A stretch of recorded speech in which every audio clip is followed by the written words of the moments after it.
Sarvodaya classes के YouTube channel पे आप सभी का हार्दिक अभिनंदन। मैं अभिराज आज आप लोग के बीच बिहार एसएससी 2023 के लिए 8वां सेट लेके आ चुके हैं। बिहार एसएससी 2023 के लिए 8वां सेट लेके आ चुके हैं। ये आपका सेट नंबर 8 है, जिसमें कि रीजनिंग के 50 महत्वपूर्ण प्रश्न होंगे। तो जो भी लोग पीछे का 7 सेट नहीं देखे होंगे कृपया करके देख लें, और यदि आप चैनल को सब्सक्राइब नहीं किए हैं तो चैनल को सब्सक्राइब कर लें। अब चलते हैं प्रश्न संख्या 1 की ओर। देखिए यहाँ जो है 1 से 7 तक के लिए ये निर्देश दिया गया है। कितने तक के लिए? 1 से 7 तक के लिए। तो यहाँ क्या निर्देश है? कह रहा है निम्नलिखित प्रत्येक प्रश्न में दिए गए विकल्पों में से संबंधित अक्षर, शब्द या संख्या को चुनिए। संबंधित अक्षर, शब्द और संख्या को चुनिए। अब यहाँ पे 2 का किसी न किसी प्रकार 12 से जो संबंध है, अब यहाँ पे व्हाट, अब देखिए 2:12 है, तो अब आपको 8 क्या होगा। अब देखिए 2 को 12 करने के लिए किस प्रकार से संबंधित है मुझे नहीं मालूम है, तो मैक्सिमम क्या होगा। सबसे पहले 2 + 10 करेंगे, 2 + 10 करेंगे तो ये 12 हो जाएगा। 2 + 10 करेंगे तो ये 12 हो जाएगा। अब उसके बाद देखिए तो 2 + 10 12 हो गया। फिर कह सकते हैं 2 × 6 करेंगे तो ये भी 12 हो जाएगा। और आप जानते हैं जो 2 को 12 करने के लिए या तो प्लस करेंगे या गुना करेंगे, माइनस और घटाव में कभी संभव नहीं है, माइनस और भागा में कभी संभव नहीं है। तो 2 को 10 से जोड़े तो 12, 10 जोड़े तो, और 2 को 6 से गुना किए तो 12। अब 8 में वही काम करना है, तो 8 में 10 जोड़ेंगे तो 18 होगा, और 8 को 6 से गुना करेंगे तो ये 48 होगा। अब यहाँ पे आप देख रहे होंगे 18 अवेलेबल है तो 18 आंसर होगा, 48 अवेलेबल है तो 48 आंसर होगा। जबकि यहाँ पे दोनों आंसर अपने आप में 100% सही है। तो मेरे पास यहाँ पे 48 ऑप्शन दिख रहा है, तो इस प्रकार से मेरा ऑप्शन क्या हो जाएगा? 48।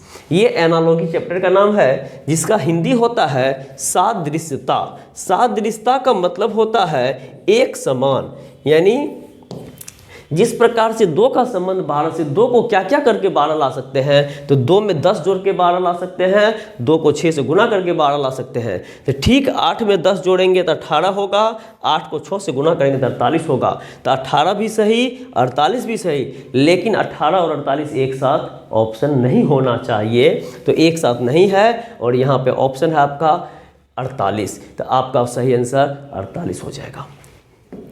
अगला प्रश्न देखिए, अब 2 का संबंध 3 से है तो 26 का संबंध किससे है? अब 2 से 3, तो 2 में 1 जोड़ के आप 3 करेंगे, और 2 × 2 - 1 करेंगे तो 3 होगा। अब यहाँ पे देखें 26 में 1 जोड़ेंगे तो 27 होगा, और 26 × 2 - 1 करेंगे तो 26 × 2 52, 52 - 1 51 होगा। अब यहाँ पे हम देख रहे हैं ना तो 27 है ना 51 है। अब यहाँ पे ऐसा भी कह सकते हैं 1 का स्क्वायर + 1 करेंगे तो 2 होगा, 2 का स्क्वायर - 1 करेंगे तो 3 होगा। तो कहेंगे जी सर होगा, क्योंकि 1 का स्क्वायर 1, 1 में 1 जोड़े तो 2, और 2 का स्क्वायर 4, 4 में 1 घटाए तो 3। अब यहाँ 26 किसका स्क्वायर है? तो यहाँ कहेंगे 5 का स्क्वायर + 1 बराबर 26 होता है। तो अब यहाँ देखिए 1 था तो 2 लिए, 5 है तो यहाँ 6 लेंगे, 6 का स्क्वायर, यहाँ +1 यहाँ -1, तो 6 का स्क्वायर -1 करेंगे तो 36, 36 - 1 करेंगे तो 35 आंसर होगा। अब यदि 35 भी नहीं रहता तो फिर कोई और तरीका ढूंढते, 35 भी नहीं रहता तो फिर कोई और तरीका ढूंढते, लेकिन 35 आ गया तो मेरा आंसर हो गया। अब बात आती है क्या ये 27 जो निकाले हैं ये सही आंसर है या गलत आंसर है? तो ये भी आपका सही आंसर है। और आप देख रहे होंगे एग्जाम बोर्ड 25 दिया है, 28 दिया है, 29 दिया है, लेकिन 27 नहीं दिया है। क्यों नहीं दिया? क्योंकि उसको मालूम है कि हम 35 भी देने जा रहे हैं। तो इस तरीके से ये भी आपका सही आंसर, 51 भी सही आंसर, 35 भी सही आंसर। लेकिन ऑप्शन नहीं होने के कारण मेरा सिर्फ और सिर्फ एक ही आंसर होगा, वो होगा 35। क्यों? क्योंकि यहाँ पे 2 से 3 करने के लिए ये सारे रास्ते मेरे पास था। तो जब ये सारे रास्ते थे तो सब वही रास्ता इसको भी लेके चलेंगे, तो 27, 51, 35 आया है। और संजोग यहाँ पे है जो 27, 51 नहीं दे रहा है, इसलिए मेरा आंसर 35 होगा, क्योंकि वो दे रहा है। अगला प्रश्न देखिए, अब यहाँ कह रहा है UTS। अब देखिए U है, T है, S है, फिर यहाँ पे रेशियो का साइन है EDC, फिर यहाँ प्रोपोर्शन का साइन है WVU, फिर यहाँ रेशियो का साइन और वाट है। अब आप देखिए ये आपका 21 होता है, ये 20 होता है, ये 19 होता है, ये 5, ये 4, ये 3, ये आपका 23 होता है, ये आपका 22 होता है, ये आपका 21 होता है। ये पोजीशन लिख दिए, यहाँ 20 कर देते हैं, ठीक है। अब देखिए ये 21, 20, 19, यानी हम कह सकते हैं राइट साइड से चले तो 19, 20, 21 बढ़ते क्रम में है, और ये लेफ्ट साइड से चले, राइट साइड से चलिए तो ये भी बढ़ते क्रम में है। राइट साइड से चलेंगे तो ये भी 3, 4, 5 बढ़ते क्रम में है, और यहाँ भी राइट साइड से चलेंगे तो 21, 22, 23 बढ़ते क्रम में है। इसका मतलब यहाँ जो भी होगा तो इधर से बढ़ते क्रम में होगा, कोई दिक्कत नहीं, क्योंकि ये तीनों बढ़ते क्रम में था। अब ये 7 है, ये 6 है, ये 5 है, तो 5, 6, 7 हो सकता है। ये 24 है, ये 25 है, ये 13 है, तो ये नहीं होगा, क्योंकि 13, 25, 24 है, तो ये कभी आंसर नहीं होगा। ये 19 है, ये 10 है, ये 13 है, ये भी कभी नहीं होगा। क्यों नहीं होगा? क्योंकि ये लगातार फॉर्म में था जो था, लेकिन ये 13, 10, 19 है, ये भी नहीं होगा। अब यहाँ 18 है, 19 है, 20 है, ये आप देख रहे हैं राइट से घटते क्रम में जा रहा है, तो ये भी आंसर नहीं होगा। अब ऑप्शन के आधार पे मेरा आंसर हो गया GFE। ऑप्शन के आधार पे मेरा आंसर हो गया GFE। ये तो आंसर हो गया, ऑप्शन नंबर ए सही है। लेकिन अब यदि हम चाहे दूसरे कोई तरीका से बनाने के लिए तो वो भी हम देख सकते हैं। अब वो क्या होगा देखिए, अब यहाँ पे देखिए 19 और 5 को जोड़ते हैं, 19 और 5 को जोड़ते हैं तो बताएंगे आप लोग कितना होता है। तो 19, 5 को जोड़ते हैं तो ये मेरा 24 होता है, 20, 4 को जोड़ते हैं तो मेरा 24 होता है, 21, 3 को जोड़ते हैं तो मेरा 24 होता है, ठीक है। अब यहाँ देखते हैं, इसका होता है 7, ये होता है 6, ये होता है 5, तो ये भी देखिए 21, 7, 28 होता है, 22, 6, 28 होता है, और 23, 5, 28 होता है, तो ये 28 हुआ, वो 24 हुआ। तो इस तरीके से मेरा जो आंसर हो गया GFE हो गया। क्या आंसर हो गया? GFE।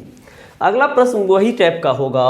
यहाँ देखिए C है, U है, Z है, A है। अब रेशियो का साइन है H है, Y है, CC है, प्रोपोर्शन का साइन है N है, N है, J है, O है और वाट है। अब यहाँ देखिए कैसे हो सकता है। तो यहाँ पे 3 है, ये 21 है, ये 26 है, ये आपका 1 है। यहाँ पे ये 8 है, ये 25 है, ये 3 है, ये 3 है। यहाँ पे 14, यहाँ 14, यहाँ 10, यहाँ 15। एक चीज़ ध्यान रखिएगा, आप लोग जो भी अभी तक अंग्रेजी वर्णमाला का पोजीशन याद नहीं किए हैं तो वो लोग याद जरूर कर लीजिएगा, क्योंकि याद करने से आपको प्रश्न बनाने में सहूलियत हो जाती है और एक्यूरेसी भी बढ़ जाता है। और यदि आपका याद नहीं है तो एक्यूरेसी तो घटेगा ही घटेगा और मेहनत भी बढ़ जाएगा। और अभी तक जो भी लोग सब्सक्राइब नहीं किए होंगे तो वो ज़रूर सब्सक्राइब कर लेंगे, क्योंकि फ्री में पढ़ाने का मतलब कम से कम ये तो पता चले मेरे पास बच्चों की संख्या क्या है और मेरा कौन कौन बच्चा है, कहाँ कहाँ से है, तो वो आप लोग कमेंट करते रहेंगे। और साथ में आप लोग किस स्टेट से देख रहे हैं या किस ज़िला से या किस देश से, तो वो भी मुझे थोड़ा सा कमेंट कर देंगे। और वीडियो अच्छा लगे तो लाइक करें, अपने दोस्तों के बीच शेयर करें, और यदि समस्या आए तो कमेंट में ज़रूर बोलें। अब यहाँ देखिए, तो अब यहाँ पे क्या हो रहा है, ये CUZA है, HYCC है, NNJO है। अब यहाँ देख रहे हैं जो C है, तो सी है, ये एच है। यहाँ से यहाँ हम देखें तो कितने की वृद्धि है, तो कह सकते हैं 5 की वृद्धि है। यहाँ से यहाँ देखें तो कितने की वृद्धि है, तो कह सकते हैं 21 4 25। यहाँ से यहाँ देखें तो अब देखिए सी का वैल्यू जो है हम 3 लिखे हैं और 3 होता भी है, कोई गलत नहीं लिखे हैं। लेकिन एक चीज़ ध्यान दीजिएगा, जब ये आपका यहाँ पे ऐसे हम ABCD लिखे, यहाँ पे मान लीजिए ABCDEF XYZ लिखे, तो आपको मालूम है कि यहाँ से यहाँ तक जब गिनते गिनते आइएगा Z के पास तो ये हो जाएगा 26, कोई दिक्कत नहीं। लेकिन अब आप आगे यदि बढ़िएगा तो 27 ए हो जाएगा, 28 बी हो जाएगा और 29 सी हो जाएगा। 29 क्या हो जाएगा, सी हो जाएगा। तो अब हमको यहाँ पे क्या करना है, यहाँ पे इसको काट के यहाँ पे 29 लिखेंगे तो मेरा हिसाब किताब बराबर हो जाएगा। लेकिन यदि हम 3 लिख देते हैं तो गलती हो जाएगी, तो इसलिए आप लोग को ये बता रहे हैं जो आप लोग आगे गलत ना करें। अब यहाँ देखिए 29 हो गया, तो अब आप समझ गए होंगे जो बगल में जो है ये भी 29 से होगा। अब देखिए ये 26 है, 26 में क्या जोड़ेंगे तो 29 होगा, तो 3 जोड़ेंगे 29 होगा। और संजोग देखिए 1 में 2 जोड़िए तो 3 होगा, यहाँ ज़रूरत नहीं पड़ा, यहाँ पे 3 से ही काम चल गया। अब आप देख रहे होंगे पहले वाले में 5 की वृद्धि, दूसरे वाले में अल्फ़ाबेट में 4, तीसरे में 3, चौथे में 2, यानी 5 4 3 2 घटते क्रम में हुआ है। ठीक उसी प्रकार आप इसमें 5 जोड़ेंगे,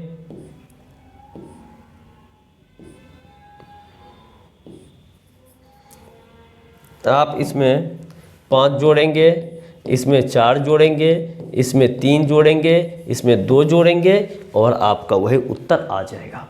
तो 14 + 5 19 होता है, 19 का मतलब S होता है। 14 + 5 19 होता है, 19 का मतलब S होता है। 14 4 18 होता है, 18 का मतलब R होता है। 10 + 3 13 होता है, 13 का मतलब M होता है। 15 + 2 17 होता है, 17 का मतलब Q होता है। तो इसका सही उत्तर जो हो जाएगा SRMQ। SRMQ कहीं दिख रहा है, कहीं उल्टा तो नहीं कर दिए? फर्स्ट वाले में जोड़ के फर्स्ट में ही देना था, तो फर्स्ट वाले में जोड़ के फर्स्ट में ही दिए हैं। अब यहाँ पे देखिए ऐसा नहीं मिल पा रहा है। सॉरी मिल गया। SRMQ ऑप्शन 2 दिख रहा है, SRMQ ऑप्शन 2 दिख रहा है। तो इस तरीके से सही आंसर ऑप्शन नंबर 2 हो जाएगा। क्या हो जाएगा? Option number 2। और जिन लोगों को कोई भी चैप्टर से संबंधित कंप्लीट सॉल्यूशन चाहिए तो वो आप इसी चैप्टर के नीचे में जाके ढूंढेंगे तो वो आपको मिल जाएगा, क्योंकि सारे चैप्टर करीब करीब दे दिए गए हैं और ये आप लोग को प्रैक्टिस करवाया जाता है ताकि कम से कम समय में अधिक से अधिक प्रश्न बनाए और एग्ज़ाम की पर्पज़ से ये बहुत उपयोगी साबित होगा। क्योंकि आप लोग को मालूम होगा बिहार SSC में 50 प्रश्न रीजनिंग का है। और एक चीज़ ये भी ध्यान रखिएगा, ये एक्सप्लेनेशन SSC रेलवे और BSSC और SSC GD ये सारे बच्चे पढ़ सकते हैं। और तो और बैंकिंग के भी बच्चों को ये बेनिफिट करेगा। क्यों बेनिफिट करेगा? जो बैंकिंग में यदि ब्लड रिलेशन पढ़ना है तो SSC का ब्लड रिलेशन अलग होगा और बैंकिंग का ब्लड रिलेशन क्या अलग होगा? नहीं ना। जैसे कोई भी जात हो, हिंदू हो, मुस्लिम हो, सिख हो, ईसाई हो, वो जात अलग अलग भले है, लेकिन आपको पता होगा कि सबका खून यदि काटे तो लाल ही होता है। तो ठीक वही प्रकार ध्यान रखिएगा, जो प्रश्न सब एक होता है, एग्जाम जिस एग्जाम में आया उस एग्जाम का कहलाने लगता है। तो इसलिए आई होप कि आप लोग को अच्छे से समझ में आया होगा और आप लोग उम्मीद करेंगे कि जो भी एग्जाम की तैयारी करेंगे और रिलेटेड चैप्टर रहेगा यहाँ से क्वेश्चन आएगा। चलिए बात करते हैं अगले प्रश्न की।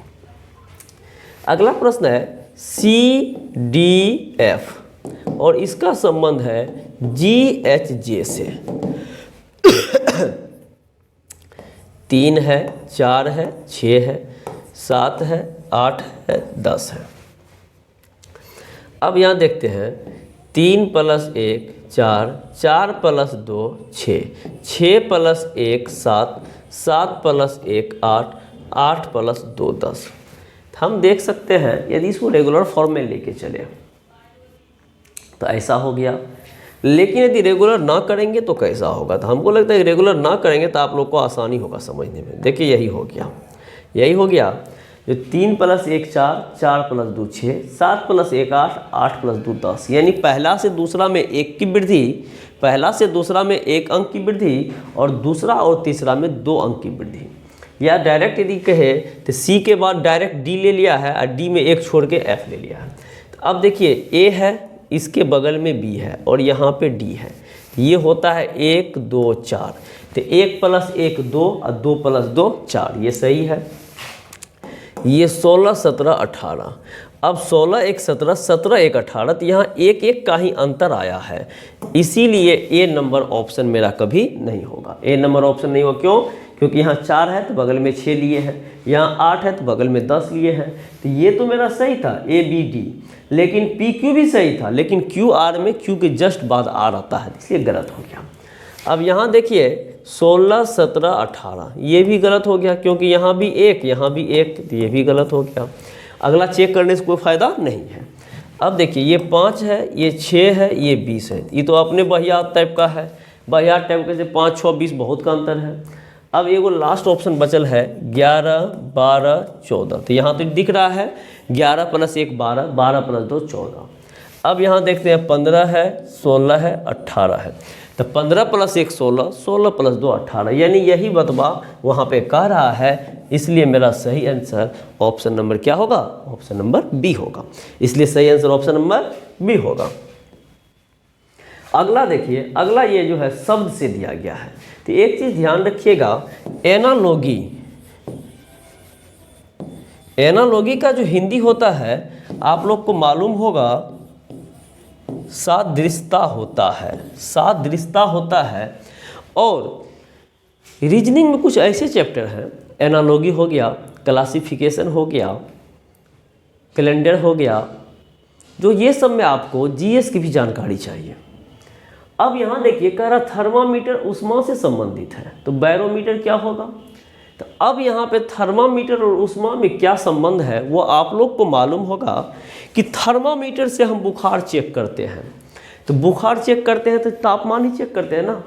अब यहाँ पे जो है बैरोमीटर, बैरोमीटर से दाब प्रेशर चेक करते हैं। इस तरह से आपका सही आंसर ऑप्शन नंबर बी हो जाएगा। तो ये आविष्कार और आविष्कारक में पढ़ने के लिए है, लेकिन रीजनिंग में आता है तो बताना तो पड़ेगा ना। अब देखिए ऑक्सीजन का श्वास से क्या संबंध है, तो आप जानते हैं कि ऑक्सीजन का सांस से क्या संबंध है, तो ऑक्सीजन सांस से क्या संबंध है, तो हम कह सकते हैं श्वास। चलिए ऊपर में ही बता देते हैं, आपको पता होगा जो सांस लेने के लिए, सांस लेने के लिए ऑक्सीजन की ज़रूरत होती है, यानी ये लेने के लिए इसकी ज़रूरत होती है, यानी कहने का मतलब इसके लिए ये कंपलसरी सेक्शन है, ऑक्सीजन चाहिए। अभी कुछ दिन पहले जब कोरोना हुआ था और सांस लेने में दिक्कत होता था, तो बहुत लोग को ऑक्सीजन सिलेंडर मिल नहीं पा रहा था, और जिसको जिसको नहीं मिल पाया तो उसमें बहुत ऐसे आदमी थे जो मर गए। यानी सांस लेने के लिए हमको ऑक्सीजन हर हाल में चाहिए, वो कंपलसरी सेक्शन है। तो सांस लेने के लिए क्या चाहिए? ऑक्सीजन। तो स्याही के लिए कलम चाहिए, ये सही है। स्याही है तो कलम होगा, ये गारंटी नहीं है, क्योंकि स्याही तो हम लोग मार्कर में भी नहीं, व्हाइट बोर्ड पे यूज करते हैं। तो इस तरीके से स्याही के लिए कलम जरूरी है, कोई ज़रूरत नहीं हो सके वो मार्कर का स्याही हो सके वो प्रिंटिंग प्रेस का स्याही हो, कलर हो वहाँ पर अलग हो जाएगा, इसलिए ये गलत है। अब कहता है जन्म के लिए रोग चाहिए, यानी कहने का मतलब जो जन्म लिया उसको बीमारी चाहिए ही चाहिए, यदि बीमारी नहीं देंगे तो मर जाएगा, नहीं ना, बीमारी होगा तो मर जाएगा। तो जन्म के लिए कंपलसरी सेक्शन रोग नहीं है, क्या है? कंपलसरी सेक्शन रोग नहीं है। अगला है बल के लिए ग्लूकोज चाहिए।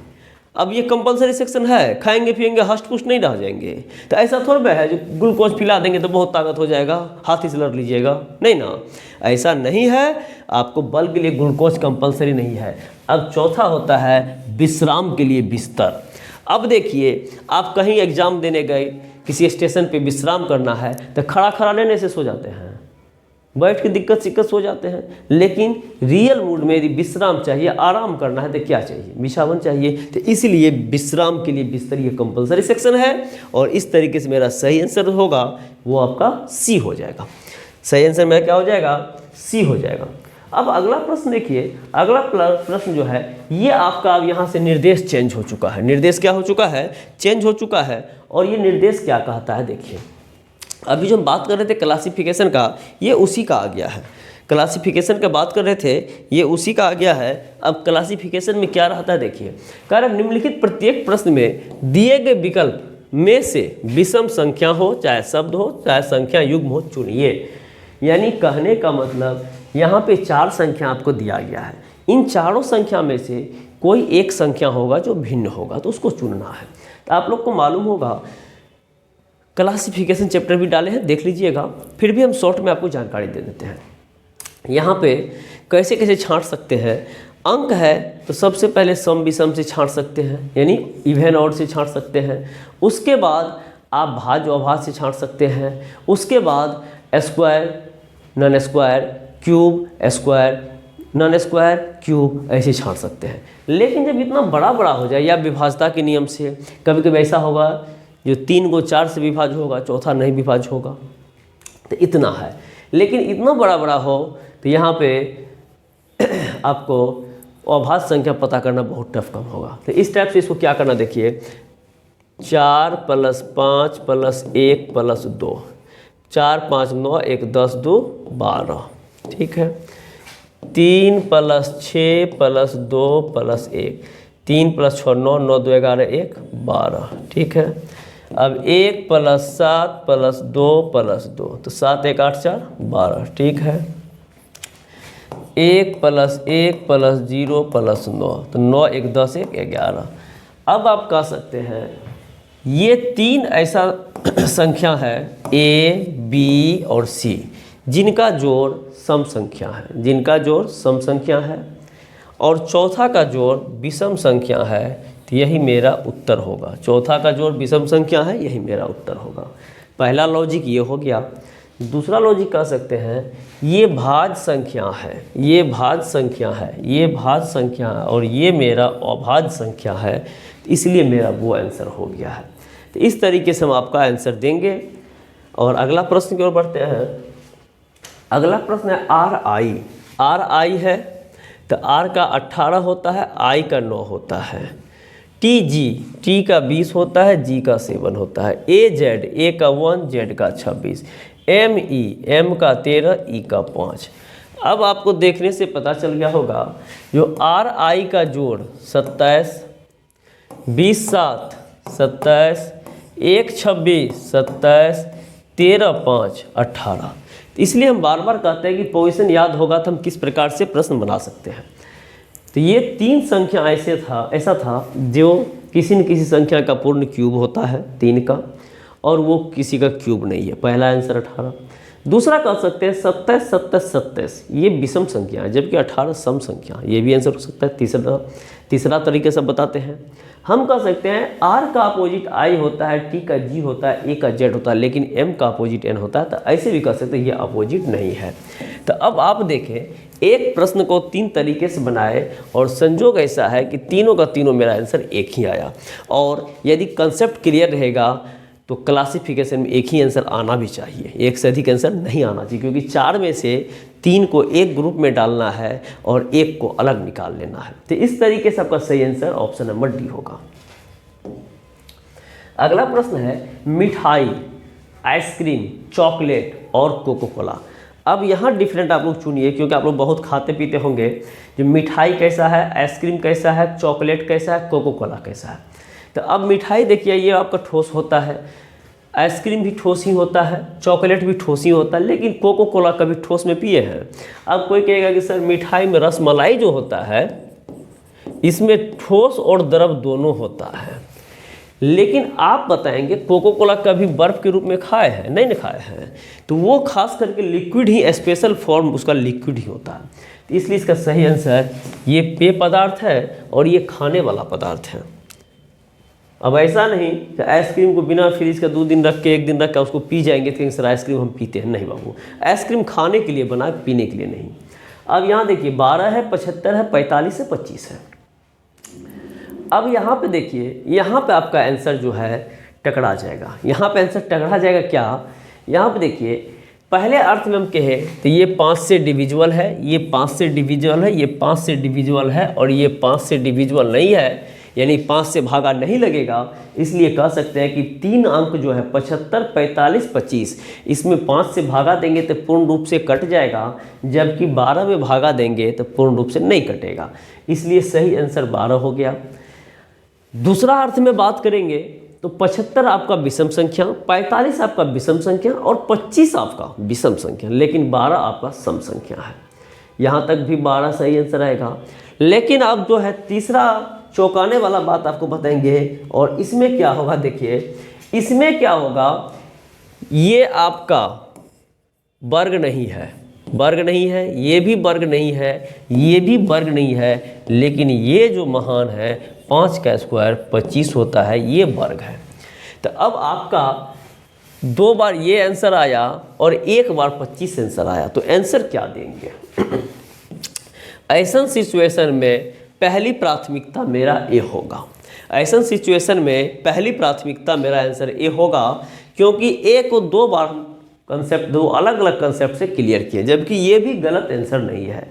लेकिन जब ए और डी में से कोई एक आंसर देने की कंडीशन हो तो हम यहाँ पे रेयर केस हम ए ही लगाएंगे, डी को सेकंड ऑप्शन लेके चलेंगे, ठीक है। और यदि सच बोलिए तो ए और डी दोनों सही है, सच बोलिए तो दोनों सही है, लेकिन लेके चलेंगे ए को। अब देखिए 12 नंबर प्रश्न है। 12 नंबर प्रश्न में कह रहा है 121 242। अब आप देख रहे हैं 121 242, अब यहाँ पे 242 माइनस 121 करते हैं तो कितना का अंतर होता है? 2 में से 1 गया 1, 4 में से 2 गया 2, 2 में से 1 गया 1, यानी जितना 121 है उसको 2 से गुना कर दिया है। अब इसमें 2 से गुना करके देखते हैं तो ये होता है 6 गुना 2 12 के 2 बच गया 1, 3 गुना 6 1 7, 2 गुना 1 2, ये भी 2 गुना है। इसको 2 गुना करते हैं, 2 दूना 4, 1 गुना 2 2, 3 दूना 6, ये भी 2 गुना है। इसको 2 गुना करते हैं, 1 गुना 2 2, 9 गुना 2 18 का 8 बच गया 1, 6 दूना 12 13 3 बच गया 1, यानी यहाँ पे मेरा आंसर ऑप्शन नंबर बी हो गया। क्यों हो गया बी? क्योंकि ए में, सी में और डी में 2 गुना था, जबकि बी में 2 गुना से बहुत ज़्यादा कम था। हमको 2 गुना चाहिए था, और 691 का 2 गुना 1382 होता है, जबकि वहाँ 1320 ही था। तो इस प्रकार से मेरा ऑप्शन बी सही उत्तर होगा। आराम से धीरे धीरे पढ़ा रहे हैं, और जो भी लोग को जहाँ भी समस्या हो तो कमेंट करेंगे, और जो भी लोग फेसबुक पेज पे देख रहे होंगे तो मुझे फॉलो करेंगे, और यदि आप यूट्यूब चैनल पे देख रहे हो और पहली बार देख रहे हैं तो आप मुझे लाइक कर सकते हैं, शेयर कर सकते हैं, सब्सक्राइब कर सकते हैं, और घंटबा को बजा दीजिएगा, जिससे कि यदि हम वीडियो डालें तो वो आपको पहले इन्फॉर्मेशन नोटिफिकेशन चला जाए, ठीक है। अब देखिए यहाँ है 1 4 2 1 3, 1 2 2 2 4, 1 8 8 8 3, 2 8 0 0 1। अब यहाँ तो यहाँ देखिए ये विषम संख्या, यहाँ देखिए ये सम संख्या, यहाँ देखिए ये विषम संख्या, वहाँ देखिए वो विषम संख्या। हम बोलेंगे कि मेरा आंसर हो गया बी नंबर सम संख्या। और दूसरा तरीका से देखते हैं तो 1 + 4 5, 5 2 7, 7 1 8, 8 3 11, 2 4 6, 4 10 1 11, 8 8 24, 24, 1 25 3 28, 8 2 10 1 11। अब यहाँ पे मामला गड़बड़ हो गया बाबू। यहाँ पे सही अर्थ में पूछा जाए तो बी एंड सी दोनों आंसर होगा। सही अर्थ में पूछा जाए तो बी एंड सी दोनों ऑप्शन होगा। अब कहिएगा देंगे क्या आंसर, तो ये डिपेंड करता है एग्जामिनर पे, जो वो बी बनाया है कि सी बनाया है, क्योंकि 2 अलग अलग अर्थ में हम देखें जो 14 213 विषम संख्या है, क्योंकि यहाँ 3 है। वहाँ देखिए 18 883 वो भी विषम संख्या है, 3 है लास्ट में, और 28,001 वो भी विषम संख्या है, 1 है लास्ट में। तो उसके हिसाब से हम देखें कि मेरा 12 224 जो सम संख्या था वो मेरा सही उत्तर हो गया। लेकिन इससे तो मेरा काम चल गया। लेकिन जब हम अंदर की ओर झांकने की कोशिश किए तो इन सब संख्याओं का योग 11 था, इनका भी 11 आ गया, उनका भी 11 आ गया, और इनका 28 आ गया। तो अब हम देख रहे हैं कि नहीं, 3 संख्याओं का योग 11 है और चौथा जो है मेरा C नंबर, इसका योग 28 है, तो वो क्यों नहीं आंसर होगा। और सच पूछिए तो यहाँ पे दोनों आंसर सही होगा, और यहाँ पे या तो प्रश्न में कुछ सुधार करना पड़ेगा या यहाँ दोनों आंसर देना पड़ेगा। एक ही रास्ता है, या तो प्रश्न सुधारिए या दोनों आंसर दीजिए। यदि आयोग B आंसर देता है तो आप चैलेंज कर सकते हैं C क्यों नहीं, और यदि वो C देता है तो आप चैलेंज कर सकते हैं B क्यों नहीं, तो उसको झुकना पड़ेगा और उसको गलत मानना पड़ेगा। तो या तो दोनों आंसर दीजिए B एंड C बोथ, या नहीं तो सुधार कर लीजिए। तो अभी आप लोग फिलहाल B एंड C दोनों दे के चलेंगे। क्या करेंगे? B एंड C दोनों, ये भी सही है, ये भी सही है। अगला देखिए, अब यहाँ पे देखिए 13 तक प्रश्न था, 13 तक क्लासिफिकेशन का प्रश्न था और 13 तक आप लोग का कंप्लीट हो गया। अब चलते हैं 14 नंबर प्रश्न में। यहाँ का रहा निर्देश, एक प्रश्न 14 से 16 तक, निम्नलिखित प्रत्येक प्रश्न में अक्षरों का कौन सा एक समूह दी गई अक्षर श्रृंखला के रिक्त स्थानों में क्रम से रखने पर उसे पूरा कर देगा। यानी यहाँ यहाँ यहाँ यहाँ कौन ऐसा अल्फ़ाबेट देंगे जो इसको सीरीज बना देगा। तो इस टाइप के प्रश्न को बनाने के लिए सबसे पहले इसको काउंटिंग करना जरूरी होता है। तो काउंटिंग कैसे करेंगे?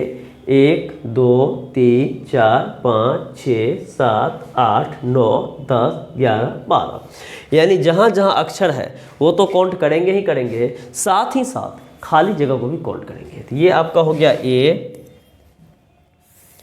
आपका हो गया A खाली जगह भी A खाली जगह भी A Z खाली जगह A Z खाली जगह A खाली जगह भी, इतना हो गया। अब यहाँ क्या करना है, यहाँ पे देखिए क्या होगा। यहाँ पे अब आपको A डैश इतना हो गया। यहाँ पे देखिए करना क्या है, जब ये 1 2 3 4 5 6 7 8 9 10 11 12 हो गया, तो 12 जो हो गया तो इसको बांटेंगे कैसे? तो पहले तो बांटेंगे 1 गुना 12, फिर बांटेंगे 2 गुना 6, फिर बांटेंगे 3 गुना 4, फिर बांटेंगे 4 गुना 3, फिर बांटेंगे 6 गुना 2, फिर बांटेंगे 12 गुना 1। यानी मैक्सिमम इतना इसका टुकड़ा कर सकते हैं, लेकिन हमको फोकस जो करना है खास करके बीच वाले पर करना है, ना तो छोटा लेके चलेंगे ना बड़ा लेके चलेंगे। अब यहाँ जो है हम 4 4 लेके चलते हैं, 4 2 2 4, यहाँ हो गया। और दूसरा देखिए A डैश भी A Z dash A Z dash A dash भी। अब यहाँ पे हम 3 3 लेके चलेंगे। आपको छांटने में सहूलियत कैसे होगा, कैसे समझिएगा। देखिए यहाँ A है, यहाँ A है, यहाँ Z है, यहाँ पता नहीं है। यानी कहने का मतलब है यहाँ एक अल्फ़ाबेट है, यहाँ दूसरा अल्फ़ाबेट है, यहाँ तीसरा अल्फ़ाबेट होगा, और कौन सा होगा ये कहना मुश्किल है। यदि ऑर्डर की बात करें तो AZ तो अगल बगल ऑर्डर है, लेकिन भी बहुत दूर है, इसलिए वहाँ पे कहना मुश्किल है। लेकिन इसमें लेके चलते हैं तो यहाँ देखते हैं कि फर्स्ट में A है, यहाँ भी A है, यहाँ भी A है, यहाँ भी A है। तो हमको ये पता चला पहला स्थान पे सारे जगह भरा हुआ है और सबका सब जगह मेरा A भरा हुआ है, यानी पहला स्थान इक्वल है। अब दूसरा स्थान देखते हैं, दूसरा स्थान खाली है, दूसरा Z है, दूसरा Z है, यानी दूसरा में भी जहाँ तक दिखाई देता है वो बराबर देता है। चलिए इसको भी रहने दीजिए। तीसरा Z है, भी है, खाली है, भी है। तीसरा भी जहाँ तक दिखाई देता है, जहाँ तक शब्द है वो सारे के सारे सेम है। इसका मतलब है सेकंड में Z दे दीजिए, सेकंड में Z दे दीजिए, सेकंड में Z दे दीजिए, थर्ड में भी है, यहाँ भी है, यहाँ भी दे दीजिए। अब इसको चेक करते हैं जो सीरीज कौन सा बना। तो AZ भी यानी कुल मिला के हर जगह बराबर हो गया। AZ भी। तो इसलिए मेरा आंसर जो हो जाएगा, अब इसमें क्या क्या हम भरे हैं वही आंसर देना है।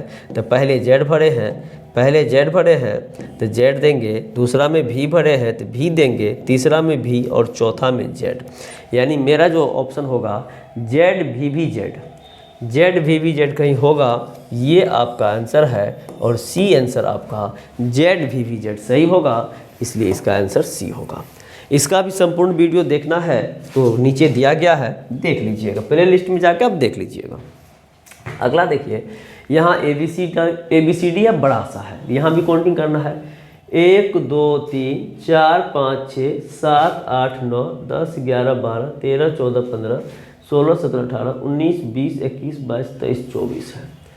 अब यहाँ देखिए 24 है तो बीच का रास्ता होगा या तो 6 गुना 4 या होगा 4 गुना 6, यही दो रास्ता है। छोटा में नहीं चलेगा, 8 गुना 3 या 3 गुना 1 नहीं ले चलेंगे।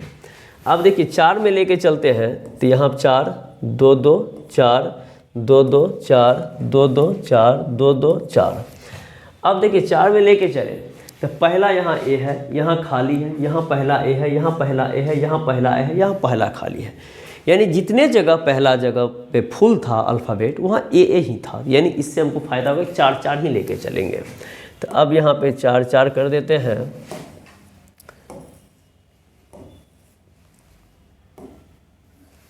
अब देखिए तो पहला यहाँ पे ए है, यहाँ भी हम ए दिए, यहाँ ए है, यहाँ ए है, यहाँ ए है, यहाँ ए दे दिए, ठीक है। अब दूसरा लेके चलेंगे, दूसरा क्या होगा? दूसरा देखिए यहाँ बी है, यहाँ बी है, यहाँ बी है, यहाँ बी है, यहाँ बी है, यहाँ बी है, यानी कहीं पर दूसरा जगह खाली नहीं था, छोड़ दिए। तीसरा क्या है? तीसरा खाली है, तीसरा सी है, तीसरा खाली है, तीसरा सी है, तीसरा सी है, तीसरा सी है, यानी तीसरा जो खाली था तो सी, तीसरा में सी, यहाँ है, यहाँ है, यहाँ है। चौथा मेरा यहाँ है डी डी डी, खाली खाली खाली, यहाँ भी आप डी, यहाँ डी और यहाँ डी। अब यहाँ इसका जो हम क्या भरे हैं तो C A C D D A D, ये हम आपको भरे हैं। अब इसका जो सीरीज बनेगा क्या बनेगा? A B C D A B C D A B C D A B C D A B C D A B C D, यानी सारे के सारे बराबर हो गए। अब चेक करेंगे ये ऑप्शन कहाँ है? सी A C, C A C, C A सी तो है, सी ए सी तो है, लेकिन बी ट्रिपल ए है। अब देखिए C A C D D A D, यही आपका आंसर होगा। C A C D D A D, C A C D D A D, तो आपका आंसर ऑप्शन नंबर सी आपका सही उत्तर हो गया। तो इस तरह का सब छांट सकते हैं, 4 ले कि 6 ले, और 6 लेते तो आपका वो सेम नहीं मिलता, डिफरेंट मिलता और वहाँ दिक्कत होता। अगला सीरीज है, ये भी आपका उसी टाइप का है, और ये जो है देखिए इसमें टोटल अक्षरों से कितना है काउंट कर लीजिए। यहाँ पे देखिए 1 2 3 4 5 6 7 8 9 10 11 12 13 14 15 16 है। अब यहाँ जब 16 है तो यहाँ पे तो आपको कोई दूसरा रास्ता नहीं है। दूसरा रास्ता नहीं है कहने का मतलब 4 गुना 4 16 ही करना पड़ेगा, कोई दूसरा रास्ता नहीं है। अब 4 4 लेते हैं तो यहाँ पे 4, यहाँ पे 4, यहाँ पे 4, यहाँ पे 4। अब देखिए पहला यहाँ ए है, यहाँ खाली है, यहाँ सी है, वहाँ सी है। अब यहाँ दिक्कत तो है, दिक्कत क्या है? जो 16 है 4 4 तो ले लिए, लेकिन पहला ए, दूसरा खाली, तीसरा सी, चौथा ए, यानी यहाँ सी ए तो हो गया, तो इसका मतलब यहाँ सी होता, यहाँ ए होता। अब ऐसा कंडीशन जब कभी कभी आ जाए या कभी कभी अभाज्य संख्या ये आ जाए, जैसे 19 आ जाए, 17 आ जाए, उसको बांट नहीं पाते हैं, तो उस स्थिति में हम क्या करेंगे? उस स्थिति में जब अभाज्य जाएगा तो 1 कम कर लेंगे या 1 जोड़ देंगे तो उससे बन जाएगा। लेकिन यहाँ भाज्य है फिर भी समस्या आ रहा है। अब यहाँ थोड़ा सा हम क्या करेंगे? 3 3 करके देखेंगे, 3 3 करके देखेंगे। अब 3 3 करके जो देखेंगे तो क्या होगा देखिए, A B C double dash हो गया, C A B C, C A B C, B C triple dash हो गया, और ए बी सी डैश, ठीक है। अब यहाँ जो है हम इसको कितना कितना में बांटेंगे देखिए, इसको हम 3 3 में बांटते हैं, 3 3 में बांटे। अब देखिए 3 3 में बांटने से क्या फ़ायदा हुआ? पहला ए बी सी पूरा सेट है, ये भी ए बी सी पूरा सेट है, ये भी ए बी सी पूरा सेट है। यदि यहाँ भी हम ए बी सी पूरा सेट लगा दे और यहाँ भी ए बी सी पूरा सेट लगा दे और यहाँ भी ए कर दे, तो वहाँ पे जो 2 को इनकम्प्लीट में चला जाएगा, यानी लास्ट वाला में सिर्फ और सिर्फ ए ही है, बी सी नहीं है, तो उसको नहीं देंगे। ऑप्शन क्या लिखेंगे? ए बी, यहाँ से ए बी सी ए बी सी वहाँ से और लास्ट में ए, तो मेरा ऑप्शन हो जाएगा A B C A C A. Option आपका डी दिख रहा है और वही डी नंबर आपका आंसर हो जाएगा। और सीरीज क्या बन गया, A B C A B C A B C A B C A B C. और बहुत बच्चे जो नहीं जानते हैं वो बार बार चारों ऑप्शन देते हैं, और जब चारों ऑप्शन दे देते हैं उसके बाद देखते हैं कौन सा ग्रुप बना। तो ऐसा करने से आपके समय की बर्बादी है और समय बचाना है। तो इनका भी पूरा वीडियो है, देख लीजिएगा। और यदि यहाँ भी दिक्कत हो समझने में तो फिर आप कमेंट भी कर सकते हैं। चलिए, वहाँ से मुक्ति पा लिए, लेकिन सीरीज से मुक्ति नहीं पाए। ये अल्फ़ाबेट सीरीज से मुक्ति पाए और दूसरी तरफ फिर फंस गए। यानी आम से गिरा खजूर पे लटकने की बात है, वो भी सीरीज था, ये भी सीरीज है। अब यहाँ देखिए क्या करना है। यहाँ पर आपको X Y Z A B C U V W D E F R S T G H I और यहाँ वाट। आप देख सकते हैं ये 26, ये 25, ये 24, ये आपका 24, ये 23, ये 22, ये 21, ये 20, ये 19, ये 18। अब आप देख रहे होंगे कि 3 अल्फ़ाबेट लिखने के बाद 3 अल्फ़ाबेट ABC तरफ से है और 3 अल्फ़ाबेट उल्टा है। तो वहाँ 3, यहाँ 3, यहाँ 3, तो एक छोड़ेंगे। 18, 19, 20 है। यहाँ पे देखिए 21, 22, 23 था। यहाँ से चलिए, यहाँ जब राइट से चल रहे हैं 26, 25, 24, तो फिर राइट से 23, 22, 21, फिर राइट से 20, 19, 18, तो फिर राइट से 17, 16, 15 और आंसर होगा OPQ। OPQ आंसर हो गया। OPQ आंसर हो गया। ऑप्शन नंबर सी आपका सही आंसर हो गया। लेकिन कुछ बच्चे कह रहे हैं कि सर बीच वाला को तो आप लिए नहीं। तो अब देखो कुछ अलग दिमाग लगा देते हैं।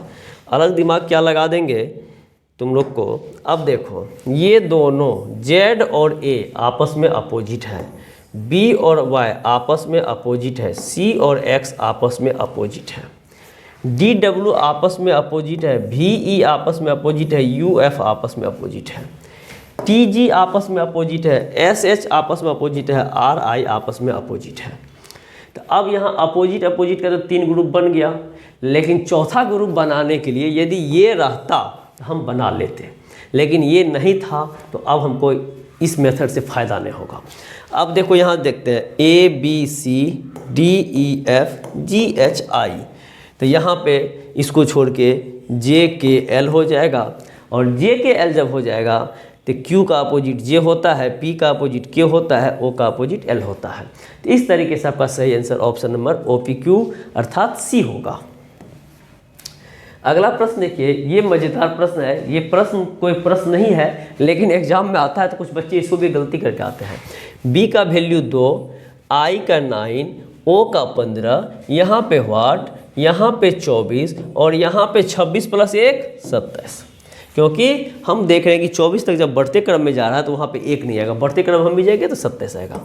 अब 2 + 7 9, 9 + 6 15, 15 प्लस कितना करेंगे, 15 प्लस कितना करेंगे, जब यहाँ 7 हुआ यहाँ 6 हुआ तो अब क्या होगा, सही आंसर 5 होगा। तो 15 + 5 20 और 20 प्लस कितना 4 24, 24 + 3 27। यानी आपका सही आंसर 20 होगा। और 20 कहने का मतलब होता है ऑप्शन नंबर ए अर्थात टी होगा। कोई दिक्कत नहीं, समझ में आ रही है। चलिए अगला प्रश्न है 2, 5, वाट 17, 26। अब देखिए 2 में क्या करेंगे, 2 + 3 हो गया, और 17 में क्या करेंगे, 17 + 6 हो गया। तो अब यहाँ 3 है, वहाँ 6 है, और बीच में वो अंक है, तो 4 5 दे दीजिए ना। यहाँ पे 4 दे दे, यहाँ पे 5 दे दे, तो 5 + 9, 5 + 4 9, और 9 + 6 15। तो यही आपका हो गया 5 4 9। हाँ चलिए, यहाँ पे गड़बड़ हो गया। अब यहाँ दूसरा दिमाग लगाएंगे। दूसरा दिमाग क्या लगाएंगे, देखिए यहाँ पे गड़बड़ हो गया, यहाँ पे लगाइए, यहाँ पे 5 + 6 कर दीजिए 11, 2 + 3 5, 5 + 6 11, 11 + 9 11 + 3, 1 मिनट रुकिए,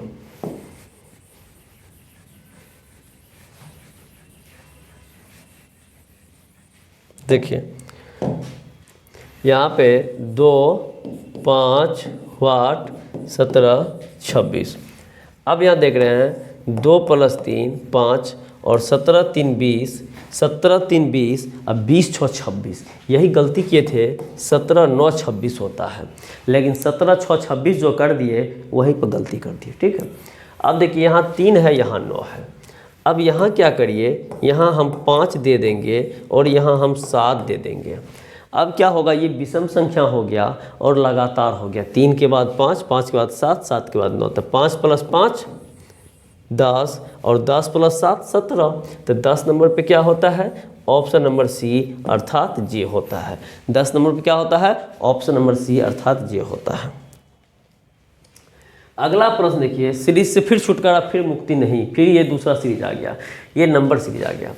अब 4 है, 8 है, 11 है, 22 है, 25 है और व्हाट है। सीरीज पहले आए तो पहले गैप ढूंढ ले, सीरीज में आएंगे तो गैप ढूंढ लीजिए। 4 + 4 8, 8 + 3 11, 11 + 11 22, 22 + 3 25, 25 प्लस कितना। तो अब देखिए इसमें क्या हो रहा है, एक बार पीछे वाला संख्या को जोड़ा जा रहा है, यानी 4 + 4 8 किया, मैंने सेम संख्या सॉरी 8 में 3 जोड़ के 11 किया, पुनः 11 + 11 22 किया, फिर 22 में 3 जोड़ के 25 किया। तो अब क्या करेंगे, 25 + 25 और आपका आंसर 50, 25 + 25 और आपका आंसर क्या होगा 50। ठीक है, क्योंकि एक बार 3 और एक बार वही संख्या, 4 + 4 सेम संख्या 8, 8 में 3 तो 11, 11 में फिर 11 तो 22, 22 में फिर वही संख्या तो 25, 25 में वही संख्या, 22 में 3 तो 25, 25 में वही संख्या तो 50। चलिए अगला प्रश्न है, चलिए सीरीज से मुक्ति मिल गई, अब चलते हैं कोडिंग डिकोडिंग के पास। अब ये कोडिंग डिकोडिंग क्या कहता है, देखिए कोडिंग डिकोडिंग कहता है यदि REXAMINATION को एक कूट भाषा में EXAMINATIONER लिखा जाता है तो REFORMER को उसी कूट भाषा में कैसे लिखा जाएगा। अब यहाँ थोड़ा ध्यान देने वाली बात है, अब ध्यान दीजिए तो पता चल जाएगा। देखिए यहाँ जो है AMIN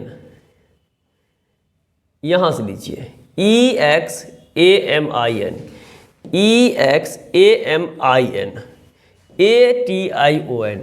ATION कंप्लीट ले लिया है, यानी लेफ्ट का 2 अल्फ़ाबेट को छोड़ के सारे अल्फ़ाबेट को उतार दिया है, लेफ्ट के 2 अल्फ़ाबेट को छोड़ के सारे अल्फ़ाबेट को उतार दिया है। और लेफ्ट में जो 2 छोड़ा था उसको राइट में लिखा है, लेकिन किस रूप में, पलट के लिखा है। यहाँ पे RE था तो यहाँ पे ER लिखा है, तो आप भी पहले RE को उठा के रख लेंगे, रख लिए, उसके बाद हम लिखेंगे क्या, FORMER, इतना तो लिख देंगे, और जो फर्स्ट में RE था उसको ER लिखेंगे, RE को ER लिखेंगे, FORMER तो नहीं है, MER R F से नहीं है, FORMER आपका आंसर क्या हो गया, ऑप्शन नंबर डी सही आंसर, यानी 21 का आंसर ऑप्शन नंबर डी हो गया। समझ में आ रहा है ना, कोई दिक्कत नहीं होना चाहिए। चलिए तीसरा है, नीचे दिए गए 4 समूह में उस समूह को ज्ञात कीजिए जो दिए गए समूह के समान है। यानी कहने का मतलब दिया गया समूह जो है ये आपको है 48, 64 और 78 के बीच में कोई न कोई संबंध होगा, और वही संबंध आपको 16, 43, 58 के बीच में चेक करना है कि क्या संबंध है। अब देखिए यहाँ पे देख रहे हैं तो 48 है, यहाँ पे 64 है, यहाँ पे 78 है। इनके बीच में हम देखते हैं तो 14 में से 8 गया 6, 5 में से 4 गया 1, यानी इनके बीच में प्लस 16 करने से, और यहाँ भी प्लस ही करना पड़ेगा क्योंकि ये बड़ा है। 8 में से 4 गया 4, 7 में से 6 गया 1, यानी पहला से दूसरा में प्लस 16 और दूसरा से तीसरा में प्लस 14। तो अब हम प्लस 16 प्लस 14 ढूंढेंगे किधर है, तो इसमें 16 है, तो 16 में जब 16 जोड़ेंगे तो 32 होना चाहिए, ये 43 दिया गया है, ये नहीं होगा। यहाँ पे हम 16 जोड़ेंगे तो 6 3 9, 1 1 2 29 हो गया। अब यदि 14 जोड़ेंगे तो देखते हैं 9 4 13 3 बच गया 1 2 3 1 4, यानी सी नंबर जो है आपका ये नियम पालन कर रहा है। कैसे कर रहा है डिटेल में देख लीजिए, 13 29 और 43, यहाँ पे आप 16 जोड़िए और यहाँ पे आप 14 जोड़िए, तो देखिएगा 3 + 6 9, 1 + 1 2 29 हो गया, 9 + 4 13 3 बच गया 1, 2 + 1 3 हो गया। तो यानी आपका सी ऑप्शन सही है। इसके बीच में 16, इसके बीच में 14 गैप मिल गया। अब यहाँ यदि हम देखें कि 16 है कि नहीं है गैप, तो 16 जोड़ने से 29 आया है, यहाँ 74 से 48 तो छोटा है इसलिए घटाने से आएगा, इसलिए वो तो आंसर होगा नहीं, ये गलत है। और 16 में यदि 17 जोड़ेंगे 33 होगा, ये 25 है, ये भी नहीं होगा। तो इस प्रकार से आप कह सकते हैं प्रश्न 22 का आंसर सी होगा। क्या होगा? सी होगा। अगला है निर्देश 23-24, ये ब्लड रिलेशन का क्वेश्चन है। यदि a + b का अर्थ है a b पति पत्नी है, ठीक है, a × b का अर्थ है a b का भाई है, a/ b का अर्थ है a b का पिता है, a - b का अर्थ है a b की पुत्री है। ये इक्वेशन दिया गया है। तो कहता है p + q - r हो तो p r से कैसे संबंधित है। अब यहाँ देखिए p + q दिया गया है, तो p + q का अर्थ क्या है? फर्स्ट में यहाँ यदि p देंगे अब प्लस p + q, तो यहाँ p होगा, यहाँ q होगा, तो यहाँ पढ़ेंगे p q पति पत्नी है, तो p q जो है पति पत्नी है, तो हस्बैंड वाइफ लिख देंगे, लेकिन ये नहीं कह पाएंगे जो p पति है या q पति है, क्योंकि दोनों पति पत्नी है, लेकिन कौन मेल है कौन फीमेल ये पता नहीं चल रहा है। तो एरो दे दिए, HW दे दिए, हाउस वाइफ भी कहिए चाहे हस्बैंड वाइफ कहिए, ठीक है। अब कहता है q - r, q - r, तो q r की पुत्री है, q जो है r की पुत्री है, r की ये पुत्री हो गई। तो अब जाके पता चला q का ये पति हो गया। क्यों? क्योंकि जब ये बेटी है तो बेटी का हस्बैंड होगा तो मेल मेंबर ही होगा। तो अब कहता है तो p r से कैसे संबंधित है, p जो है r से कैसे संबंधित है, तो r क्या कहेगा, तो इसका ये बेटी, अब बेटी का दूल्हा है, बेटी का पति है, तो दामाद ही होगा ना, इसलिए r का दामाद है p। अब अगला कह रहा है निम्नलिखित में से किसका अर्थ है s p की पत्नी है। किसका अर्थ है? इस 4 इक्वेशन में से आपको ये चेक करना है कि किस में s p की पत्नी है, किस में s p की पत्नी है। चारों इक्वेशन यहाँ दिया हुआ ऑप्शन, अब चारों ऑप्शन को सॉल्व कीजिए, ऑप्शन को तब जाके पता चलेगा। पहला उठाते हैं p/q। अब देखिए यहाँ a/b है, इसका मतलब है a b का पिता है। यदि यहाँ पे p/q रखेंगे तो p q का पिता है, p q का पिता है, q का पिता हो गया तो मेल मेंबर होगा, क्योंकि जब भी पिताजी होंगे तो वो मर्द न होंगे, मौगी तो पिताजी होते नहीं हैं। अब कहता है q × r, q × r, q r का भाई है, q क्या है? r का भाई है, तो r का भाई है तो ये भी मेल मेंबर होगा। और r - s, r - s, r s की पुत्री है, r क्या है? s की पुत्री है, तो s की पुत्री है कौन? r, ये माइनस और ये बेटी हो गई। अब कहता है निम्नलिखित में से किसका अर्थ है s p की पत्नी है, s p की पत्नी है, तो यही a का आंसर हो गया। कैसे हो गया? क्योंकि q का पिता है p और r का भाई है q, तो जब r का भाई q और q का पिता p, तो इसका मतलब r का भी तो पिता p ही होगा ना, क्योंकि भाई के पिता को क्या कहिएगा? पिता कहिएगा। और एगो आदमी टपक गया s, ये कहता मेरी बेटी है r, तो जब r को पिताजी मिल गया, अब दूसरी कोई कह रहा मेरी बेटी है, तो एक पापा है कन्फर्म है, तो दूसरा माँ ही होगी, इसलिए यहाँ पे ये फीमेल होगी और पी की पत्नी यही होगी। तो इस तरीके से आपका आंसर ऑप्शन नंबर ए ही होगा। आगे चेक करने से बच गए, और यदि ऑप्शन नंबर डी होता तो कुछ ज़्यादा मेहनत करना पड़ता। अब अगला देखिए, मेरे पिता की बहन के पिता के पुत्र की पुत्री का मुझसे क्या रिश्ता। बड़ी लंबा चौड़ा है भाई। अब देखिए, मेरे पिता की बहन, आप यहाँ पे हो, मेल फीमेल नहीं पता, आपके पिता यहाँ होंगे, ये कन्फर्म है मेल मेंबर होंगे, लड़का हो चाहे लड़की हो, पिता कन्फर्म मेल मेंबर होंगे। मेरे पिता की बहन, इसका बहन है यहाँ पे, तो ये बहन जब भी होगी तो ये फीमेल मेंबर होगी। बहन के पिता, इसके पिता, बहन के पिता होंगे तो ये भी मेल मेंबर होगा। तो बहन का पिता हो चाहे इसका पिता हो, एक ही होगा, ठीक है। के पिता के पुत्र की पुत्री, अब इसके पुत्र, इसका पुत्र, तो इसका पुत्र तो यही होगा। अब इसका यहाँ पे ये पुत्र हो गया, पुत्र हो गया। के पुत्री, इसकी यहाँ पे कोई बेटी होगी, बेटी होगी। मुझसे क्या रिश्ता होगा, पुत्री का मुझसे क्या रिश्ता होगा। अब ये पुत्री जो है इससे का रिश्ता होगा। ये लड़का होगा तो ये बहन होगी, लड़की होगी तो बहन होगी। तो ऑप्शन क्या देंगे, ऑप्शन नंबर बी होगा। लेकिन इसको कहने का नौबत आएगा तो ये लड़की या लड़का है पता नहीं चल रहा है, इसलिए भाई बहन दोनों ऑप्शन आ जाएगा। यदि बेटी बोलती तो ऐसा आंसर होता बहन या भाई, लेकिन बोल कौन रहा है, ये लड़का बोल रहा है। तो लड़का बोले चाहे लड़की बोले, क्योंकि लड़का का ये बहन, लड़कियों का बहन, तो इसलिए आंसर कॉमन हो गया, बहन होगा। तो ऑप्शन आपका क्या होगा, ऑप्शन आपका सी होगा, सॉरी ऑप्शन आपका बी होगा। अगला देखिए 26 नंबर क्वेश्चन। 26 नंबर कह रहा है, यदि ट्रेन को कूट भाषा में WUDLQ लिखा जाता है, ट्रेन को कूट भाषा में WUDLQ लिखा जाता है, तो शब्द बस को उस कूट भाषा में क्या लिखेंगे।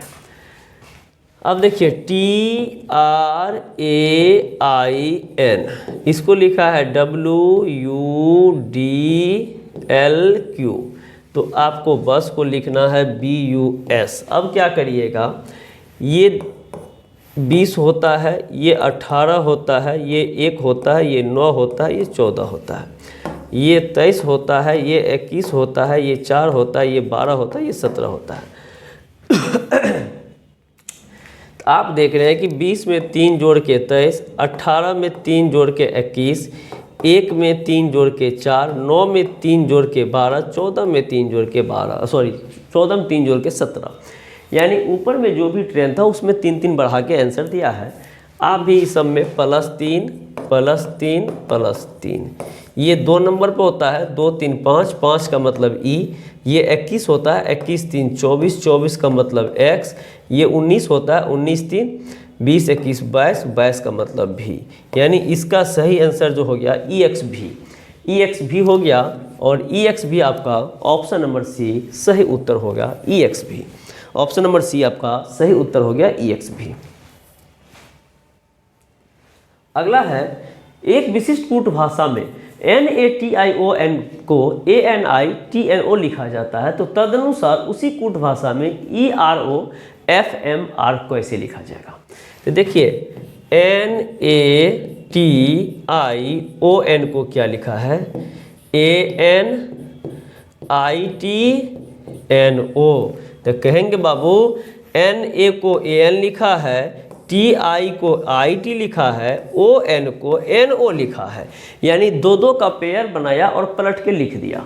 आप भी 2-2 का पेयर बनाइए, 3 पेयर बनेगा। ER को RE लिखिए, OF को FO लिखिए, MR को RM लिखिए। तो इस तरीके से आपका आंसर हो गया REF नहीं है, REF ORM ऑप्शन आपका सी सही आंसर हो गया, REF ORM। तो यही होगा आपका सही आंसर। अगला प्रश्न की ओर बढ़ते हैं। अब देखिए ये क्वेश्चन आ गया है कैलेंडर का, कह रहा आज बुधवार है, तो आज हम 1 तारीख ले लिए और 1 तारीख को क्या हो गया, बुधवार, ठीक है। आज के अगले रविवार, तो अगला रविवार कब मिलेगा, 2 को बृहस्पतिवार, 3 को शुक्रवार, 4 को शनिवार, 5 को रविवार। यानी अगला रविवार जो मिला 1 को बुध, 2 तारीख को बृहस्पति, 3 तारीख को शुक्र, 4 तारीख को शनि, 5 तारीख को रवि। तो अगले रविवार के 25 दिन बाद, तो ये जब 5 तारीख है और 5 तारीख से 25 दिन बाद कहेंगे तो 25 5 30 हो जाएगा। तो अब यहाँ से हम देखेंगे जो कौन सा दिन होगा। तो 5 को रविवार है तो अगला रविवार कब होगा, तो प्रत्येक 7 दिन को वही दिन आता है। तो 5 + 7 12 को रविवार होगा, फिर 12 + 7 19 को रविवार होगा, 19 7 तो 19 + 20 करें, 19 + 7 करेंगे तो 19 + 7 आपका हो जाएगा 20 6 26। तो 26 को क्या हो गया, रविवार। अब देखिए अभी तक में कितना दिन हो गया है, तो रविवार से आगे बढ़ने पर 7 दिन हो गया है, फिर यहाँ 7 दिन हो गया है, फिर यहाँ 7 दिन हो गया है। तो हम कह सकते हैं कि 7 7 7 21 दिन आगे बढ़ चुके हैं और 4 दिन बढ़ना है। तो 26 के बाद 27 28 29 और 30, 4 दिन बाद बढ़ेंगे। रविवार के बाद यहाँ सोमवार होगा, यहाँ मंगलवार होगा, यहाँ बुधवार होगा और यहाँ गुरुवार होगा। तो ये आपका सही आंसर ऑप्शन गुरुवार नहीं दिखाई दे रहा है, ऑप्शन बृहस्पतिवार है। तो गुरुवार और बृहस्पतिवार एक ही होता है। ऐसे बना सकते हैं। दूसरे अर्थ में आप ऐसे भी बना सकते हैं, दूसरे अर्थ में आप ऐसे ही बना सकते हैं। यहाँ से यहाँ तक सेम रखेंगे, यहाँ से यहाँ तक सेम रखेंगे, यानी 5 को रविवार। अब यहाँ पे 25 दिन बाद है तो 5 में आप 25 जोड़ दीजिएगा तो ये हो जाएगा 30। अब यहाँ पे 30 को कौन सा दिन होगा, नहीं तो 30 को कौन सा दिन होगा, तो 30 तारीख को निकालना है। तो अब यहाँ पे देखिए 25 और इसके 5 जोड़े, 30 तारीख को कौन सा दिन होगा। तो अब यहाँ पे 5 को रविवार, तो 5 + 30, यहाँ पे इस 30 और इसमें यहाँ पे निकालेंगे अंतर, तो अंतर आपका आ जाएगा कितना, 25 दिन का। और इस 25 में 7 से भागा देंगे तो 7 21 हो जाएगा, 21 4 25 होगा। अब इसी में रविवार में 4 जोड़िएगा, अब रविवार में 4 जोड़िएगा तो सोमवार मंगलवार बुधवार बृहस्पतिवार होगा। तो इसमें थोड़ा सा दिमाग लगाना पड़ेगा और यहाँ दिमाग कम लगता है। तो जिनको जो समझ में आया होगा, ये सेकंड मेथड था, ये फर्स्ट मेथड था। तो जिनको जो समझ में आया उसके लिए वही अच्छा है, और जिनको कोई भी नहीं समझ में आया तो कमेंट करिएगा। और यदि उससे भी समस्या ना सुधरे तो आप कैलेंडर का पूरा चैप्टर देख लीजिए। अब चलिए आते हैं अगला। ये क्या है, देखिए 12 + 10 को लिखा है 12 से 5। तो अब ये जो है 12 + 10 को लिखा है 12 से 5, तो ऐसे नहीं किया है। 12 × 10 क्या है 120, और 120 में 5 अपने मन से घर से लेकर आया था, लिख दिया। 11 × 8 करेंगे तो ये होता है 88, फिर वो 5 जो लाया था सबको बांट रहा है तो यहाँ रख दिया। अब 16 × 15 करेंगे, 16 × 15 तो 16 × 10 160 और 16 × 5 80, 240 240। अब यहाँ क्या करेंगे, 5 तो लेकर आया था भैया, इसको भी देना पड़ेगा। यदि तुम नहीं दोगे तो ये झगड़ा करेगा, इसलिए इसका आंसर क्या होगा 2405। तो अब देख रहे हैं कि 12 + 10 को 1205 लिखा है। बच्चा प्लस समझेगा तो कहेगा कहीं गलती तो नहीं किया है, लेकिन वो गलती नहीं करता, आपको कंफ्यूज करता है। तो इसलिए यहाँ पे जितना प्रैक्टिस करिएगा उतना बेनिफिट होगा। और जो भी लोग अभी तक भी सब्सक्राइब नहीं किए तो सब्सक्राइब कर ले, और यदि अच्छा लगे तो दोस्तों के बीच शेयर करें, लाइक करें, और समस्या हो तो कॉमेंट करें। यदि आप फेसबुक पेज पर देख रहे होंगे तो मुझे फॉलो करें। चलते हैं 29 नंबर के बाद 30 नंबर। अब देखिए निर्देश, प्रश्न 30 से 37 तक के निम्नलिखित प्रत्येक प्रश्न में संख्या पैटर्न में लुप्त संख्या ज्ञात कीजिए। यहाँ पे डबल स्टार व्हाट है, यहाँ पे कौन सा होगा। अब देखिए ये कैसे हो सकता है, तो हम यहाँ पे क्या करेंगे, 268 है, 210 है, इन सबको जोड़िए। तो 8 6 14 2 16 और 2 1 3, तो 16 3 19 हो गया। अब 19 हो गया तो यहाँ तो नहीं हुआ। चलिए दूसरा दिमाग लगाइए, दिमागे का तो यूज करना है रीजनिंग में। अब दूसरा क्या कर सकते हैं, देखिए हम कर सकते हैं 268 - 210। ये 8 में से 0 गया 8, 6 में से 1 गया 5, ये ख़त्म। 29 आया है। यदि 29 को आधा कर देंगे तो मेरा बीच वाला पूर जाएगा, नहीं पूर जाएगा। 29 सॉरी 58 हुआ है, 58 का आधा किया तो 29। अब 300 में से 150, 300 में से 150 बचा कितना 150। अब 150 को आधा करके देखेंगे तो ये मेरा 75 होता है, यदि 75 होगा तब तो मेरा रास्ता सही है, ये भी रास्ता सही है। अब 218 166, 218 और 166, 8 में से 6 गया 2, 11 में से 6 गया 5 और यहाँ ख़त्म। अब इसको 2 से भागा देंगे तो 26 दूना 52 होता है। अब आप देखिए 26 ऑप्शन है, यही आपका सही उत्तर होगा। यहाँ पे इसका भी क्विज टेबल के नाम से दिए हुए हैं, इसका ढेर सारा 30-40 क्वेश्चन प्रैक्टिस करवाए हैं और किस किस टाइप का आएगा सारे टाइप बताए हैं। तो जो भी लोग नहीं देखे होंगे देख लीजिएगा। और अब देखिए ASH बराबर है 79 को। अब यहाँ अल्फ़ाबेट बिना कोई समस्या का समाधान नहीं होगा, पोजीशन याद किए बिना। अब देखिए ए का पोजीशन एक तरफ से लेफ्ट से 1 होता है, राइट से 26 होता है, तो हम राइट का पोजीशन लेंगे 26। एस का राइट से 8 होता है और एच का राइट से 19 होता है और ए का 26 होता है। तो अब आप जानते हैं कि 26 26 52 और 19 8 19 8 27, इनको जोड़िएगा तो 7 2 9 और 2 1 5 2 7, यानी हम कह सकते हैं इन सबों अक्षर का जोड़ हमको क्या आ गया 79 और वही लिखा गया है। तो अब आप भी विनय भूषण का पोजीशन राइट का लिखेंगे और जोड़ देंगे, वही आपका आंसर आ जाएगा। इसका पोजीशन होता है 5, आई का होता है 18, एन का होता है राइट से ले रहे हैं 13, ए का लेंगे 26, वाई का लेंगे 2, बी का लेंगे 25, एच का लेंगे 19, यू का लेंगे 6, एस का लेंगे 8, एच का लेंगे 19 और ए का लेंगे 26 और एन का लेंगे 13। अब इन सबों को जोड़ के देखेंगे कितना आता है। तो देखिए, हाँ यहाँ पे देखिए ये 19 8, चलिए ऐसे मत कीजिए, एक लाइन से ले लेते हैं, आप लोग कंफ्यूज कर जाइएगा। एक लाइन से ले लेंगे, समस्या 19 8 ले लीजिए, फिर से लिख देते हैं 19 + 8, 2 छोड़ के तो 8 + 19, क्योंकि राइट से ले रहे हैं तो एस का पोजीशन राइट से अच्छा हाँ राइट से, एच का राइट से, हाँ ठीक है। तो अब यहाँ देखिए जोड़ेंगे तो कैसे जोड़िएगा, देखिए इतना तो पोजीशन ले लिए। अब देखिए बढ़िया से लिख देते हैं, ये 5 है, ये 18 है, ये 13 है, ये 26 है, ये 2 है और ये 25 है। इसको पहले जोड़ लेंगे, फिर उसके बाद 25 के बाद देखिए ये 19 है, ये 6 है, ये 8 है, ये 19 है, ये 26 है, ये 13 है, इनको जोड़ लेंगे तो कितना हो रहा है देख लीजिए।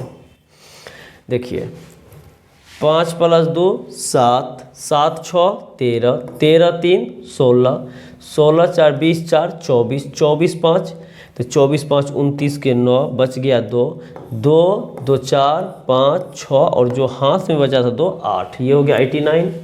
और यहाँ देखेंगे तो 6 3 9 9 9 18 18 12 18 8 6 3 9 18 8 26 26 9 तो 26 10 36 होता, 9 है तो 35 35 5 40 1 41 के 1 बच गया 4 4 1 5 2 7 1 8 1 9 91।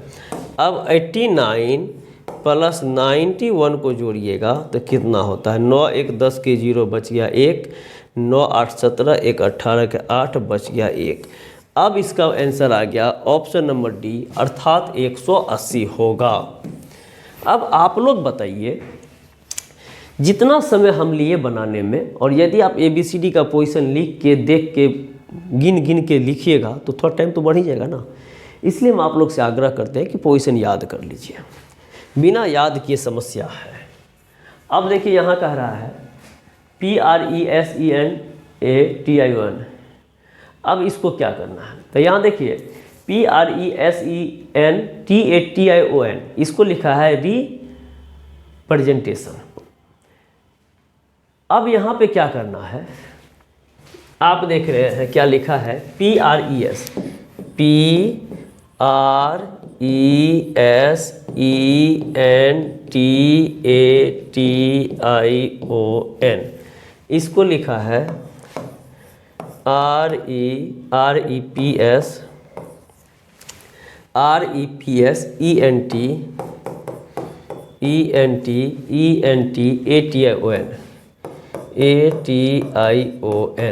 अब देखिए यहाँ पे जो आप देख रहे होंगे ION बराबर है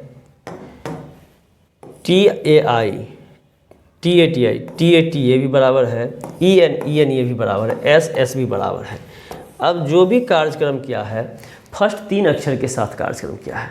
यहाँ PRE है, यहाँ क्या है, P को फर्स्ट को थर्ड में, इसको यहाँ ऐसे लिखा है। यानी कह सकते हैं जो पहला अक्षर को उठा के थर्ड पे लिखा है, अब बाकी सब कुछ जैसा था रख दिया है।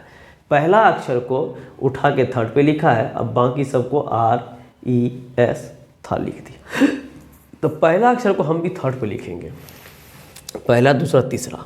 तो पहला अक्षर मेरा C है तो C यहाँ आएगा।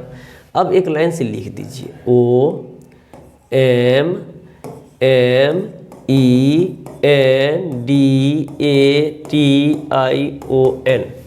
अब ये एक लाइन से लिखिए तो OMC है, MEN है, DATION। यही आपका आंसर हो गया। ऑप्शन नंबर बी आपका सही आंसर हो गया। इसमें कुछ नहीं किया था, सिर्फ और सिर्फ पहले वाले P को उठा के 3 नंबर पे लिखा और बाकी देख रहे हैं R को R, E को E, S को S, E को E, N को N, T को T, A को A, T को T, I को I, O को O, N का N। यानी सिर्फ और सिर्फ एक अक्षर का फ़र्क था और वो क्या था, जो पहले वाले को तीसरा नंबर पे लिखा, अब बाकी जैसे था उसे छाप दिया। तो अब यही चीज़ है कि यदि बच्चा को एट ए टाइम समझ में आ जाए तो वो कम से कम समय में बनाएगा, और नहीं तो चकराएगा। तो इसलिए हम बार बार कहते हैं आप लोग को, जो भी लोग पोजीशन याद नहीं किए याद करिए और मैक्सिमम प्रैक्टिस से सेट कीजिए। और ये सेट हम आप लोग को एक दिन पहले ही दे देते हैं, पता होगा। और जिनको नहीं मिलता होगा तो जब भी वीडियो देखेगा तो सेट नंबर के हिसाब से मांगेगा, दे देंगे। अब यहाँ देखिए MATCH। अब यहाँ क्या हो रहा है, M का अपोजिट N लिया है, A का अपोजिट C नहीं है, गड़बड़ हो गया। चलिए इससे नहीं बनेगा। अब दूसरा देख लेते हैं, यहाँ लिखिए MATCH। यहाँ देखिए NCW पोजीशन में जोर हो रहा है। ये M के बाद 1, ये यहाँ पे 2, ये यहाँ पे 3, ये यहाँ पे 4, ये यहाँ पे 5 की वृद्धि, यानी 1 2 3 4 5 की वृद्धि है। B के बाद C लिखा है 1 की वृद्धि, 15 के बाद O के बाद P नहीं Q लिखा है 2 की वृद्धि, X के बाद Y नहीं Z लिखा है, यदि Z नहीं A लिखा है 3 की वृद्धि। तो आप भी यहाँ पे 1 2 3 बढ़ाइए, यहाँ 1, यहाँ 2, यहाँ 3 4 5 6 7 8। अब 15 1 16, 15 1 16 ऑप्शन कहीं नहीं दिख रहा है, नहीं दिख रहा है। अब इसका मतलब माइनस में लेके चला गया है। 15 - 1 14, 17 - 2 15, तो ये ख़त्म 15, 23 - 3 20, 9 - 4 5, 7 - 5 2, 21 - 5 21 - 6 15, 22 - 7 15, 19 - 8 11। अब आपका आंसर यही होगा। ये बन गया NOTEBOOK, नोटबुक बन गया, नोटबुक बन गया। यानी कहने का मतलब क्या था, पहले मैच को उतना लिखा था, बॉक्स को इतना लिखा था, तो ई किसको लिखेगा। तो हम जानते हैं यहाँ मीनिंगफुल था मैच, इसको लिखा था वो, बॉक्स मीनिंगफुल था उसको लिखा था ये। तो अब यहाँ पे ये मीनिंगलेस दिया है, तो मीनिंगफुल दिया था तो +1 करके प्राप्त किए थे, +2 करके प्राप्त किए थे, लेकिन मीनिंगलेस दिया तो -1 -2 -3 करके प्राप्त करेंगे।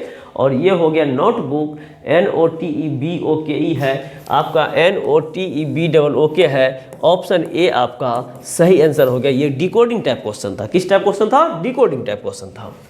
अगला देखिए, STOP को कूट भाषा में 19 20 15 6 लिखा जाता है, तो POTS को उसी कूट भाषा में क्या लिखा जाएगा। तो ये S का पोजीशन 19, T का 20, O का 15, P का 16 होता है। तो P का पोजीशन 16, O का पोजीशन 15, T का 20, S का 19। आपका answer number option number C हो गया। पोजीशन को छाप देना था, लेफ्ट का पोजीशन को। अगला देखिए, ADVENTURE एडवेंचर को एक विशिष्ट कुछ भाषा में BFYISZBZN लिखा जाता है। तो उसी में COUNTRY को कैसे लिखा जाएगा, यानी A था तो B लिखा है, तो यानी A में 1 बढ़ा, यहाँ A है यहाँ B है तो 1 बढ़ाया है, ये D है तो यहाँ F बढ़ाया 2 बढ़ाया है, ये 22 है तो यहाँ 25 है 3 बढ़ाया है, ये 5 है तो यहाँ 9 है तो 4 बढ़ाया, यानी +1 +2 3 4 5 6 7 C+1 D 15 2 17 21 3 24 14 4 18 20 5 25 18 6 24 22 7। अब 22 7 जोड़ेंगे, यदि 25 7 तो 25 5 30 2 32 और 32 का मतलब 26 6 32, 32 का मतलब F होता है। अब यहाँ DQXY ये नहीं ये नहीं ये नहीं, DQX DQXR DQXR YXF, सही आंसर ऑप्शन आपका बी होगा। सही आंसर ऑप्शन आपका बी होगा। क्या होगा? बी होगा। अगला प्रश्न की ओर बढ़ते हैं। अगला प्रश्न कह रहा है निम्नलिखित प्रत्येक प्रश्न में 2 कथन दिए गए हैं जिनके आगे 2 निष्कर्ष फर्स्ट और सेकंड निकाले गए हैं। आपको विचार करना है कि कथन सत्य है, चाहे वे समान ज्ञात तथ्यों से भिन्न प्रतीत होते हों। आपको निर्णय करना है कि दिए गए कथनों में से कौन सा निष्कर्ष यदि कोई हो तो निश्चित रूप से निकलता है। यानी ये कथन है एक यहाँ और दूसरा कथन है एक यहाँ। इन दोनों कथन में कहता है कुछ बिल्लियाँ बिलोटे होते हैं और सभी कुत्ते बिलोटे होते हैं। तो ये कथन है, ये 100% सही लेके चलना है। और निष्कर्ष कह रहा है कुछ बिल्लियाँ कुत्ते होते हैं और दूसरा कह रहा है कुछ कुत्ते बिल्लियाँ होते हैं। ये आपको वेन डायग्राम से बड़ी मज़े से बन जाएगा, इसलिए हम वेन डायग्राम से ही बता देते हैं। अन्यथा सेलुलिज्म हम बताते हैं 150 से, जिसमें आपको सीख जाते हैं तो विदाउट पेन बना लेंगे। लेकिन यहाँ पे आप लोग का लेवल कमज़ोर हो जिसका, उसको समझाने के लिए हम दे देते हैं। ये बिल्ली है, बिल्ली है। कुछ बिल्लियाँ बिलोटे होते हैं, तो कुछ बिल्लियाँ बिलोटे होते हैं, ठीक है। और सभी कुत्ते बिलोटे होते हैं। अब सभी कुत्ते बिलोटे होते हैं तो यहाँ कुत्ता को दे दीजिए। अब पूछ रहा है कुछ बिल्लियाँ कुत्ते होते हैं, बिल्लियाँ और कुत्ते होते हैं, ये कभी नहीं होगा।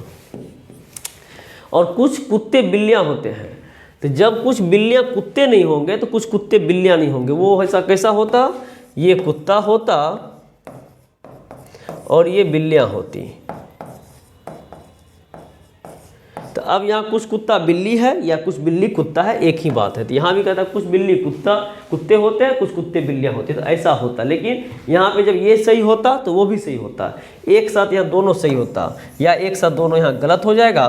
तो इस तरीके से हम इसका आंसर देंगे ऑप्शन नंबर सी। ना तो निष्कर्ष 1 निकलता और ना ही निष्कर्ष 2 निकलता, यानी कोई सही नहीं है, दोनों को दोनों क्या है, गलत है। यदि इसको 150 के मेथड से किसी को पढ़ना होगा तो चैप्टर का नाम सेलुलिज्म है, नीचे जाके देखिएगा 2-3 चैप्टर है। और 150 से बनाने से फ़ायदा क्या होता है, सबसे बड़ा फ़ायदा होता है संभावना वाला जब क्वेश्चन आ जाता है ना तो बच्चे हिल जाते हैं। संभावना वाला में लगता है कि नहीं ये भी तो होना चाहिए क्योंकि संभावना है।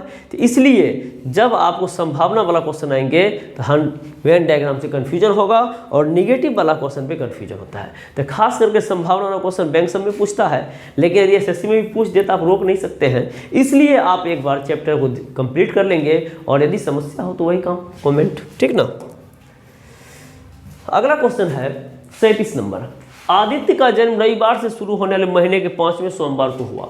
अब आदित्य का जन्म हुआ है, आदित्यवा का जन्म हुआ है सोमवार, रविवार से शुरू होने वाले। तो रविवार से शुरू होने वाले यानी 1 तारीख को क्या था, रविवार। रविवार से शुरू होने वाले महीने के 5वें सोमवार को। तो जब 1 को रविवार है तो 2 को सोमवार। अब इसका 5वां सोमवार है, तो ये पहला सोमवार हो गया, दूसरा सोमवार, तीसरा सोमवार, चौथा सोमवार और 5वां सोमवार। तो पहला सोमवार 2 तारीख को, तो 7 जोड़िएगा तो 9 होगा, 9 को दूसरा सोमवार, 9 को दूसरा सोमवार क्योंकि 7 दिन के बाद सेम होता है। फिर 9 जोड़िएगा, 7 जोड़िएगा, 9 + 7 16, 16 को तीसरा सोमवार। फिर 7 जोड़िएगा तो 16 × 4 = 20, 3 23 को, फिर चौथा, और 23 × 7 = 30 को। अब कहता है तो 5वें सोमवार को हुआ, तो बताए आदित्य का जन्म कब हुआ है। तो कब हो गया, तो अब आप देख रहे हैं इसका जन्म जो है 30 तारीख को हुआ। कब हो गया है? ऑप्शन नंबर बी आपका सही आंसर, अर्थात 30 तारीख। अगला है, ये एक जगह मिस्टेक है, मतलब व्हाट का साइन दिया गया है, यानी वहाँ पे खाली जगह, वहाँ क्या भरना है। अब इसको बनाने के लिए क्या करना, देखिए बहुत आसान है। 1 + 2 + 3 + 4 करते हैं, 4 3 7 2 9 1 10 है। फिर आप देखते हैं 3 3 नहीं,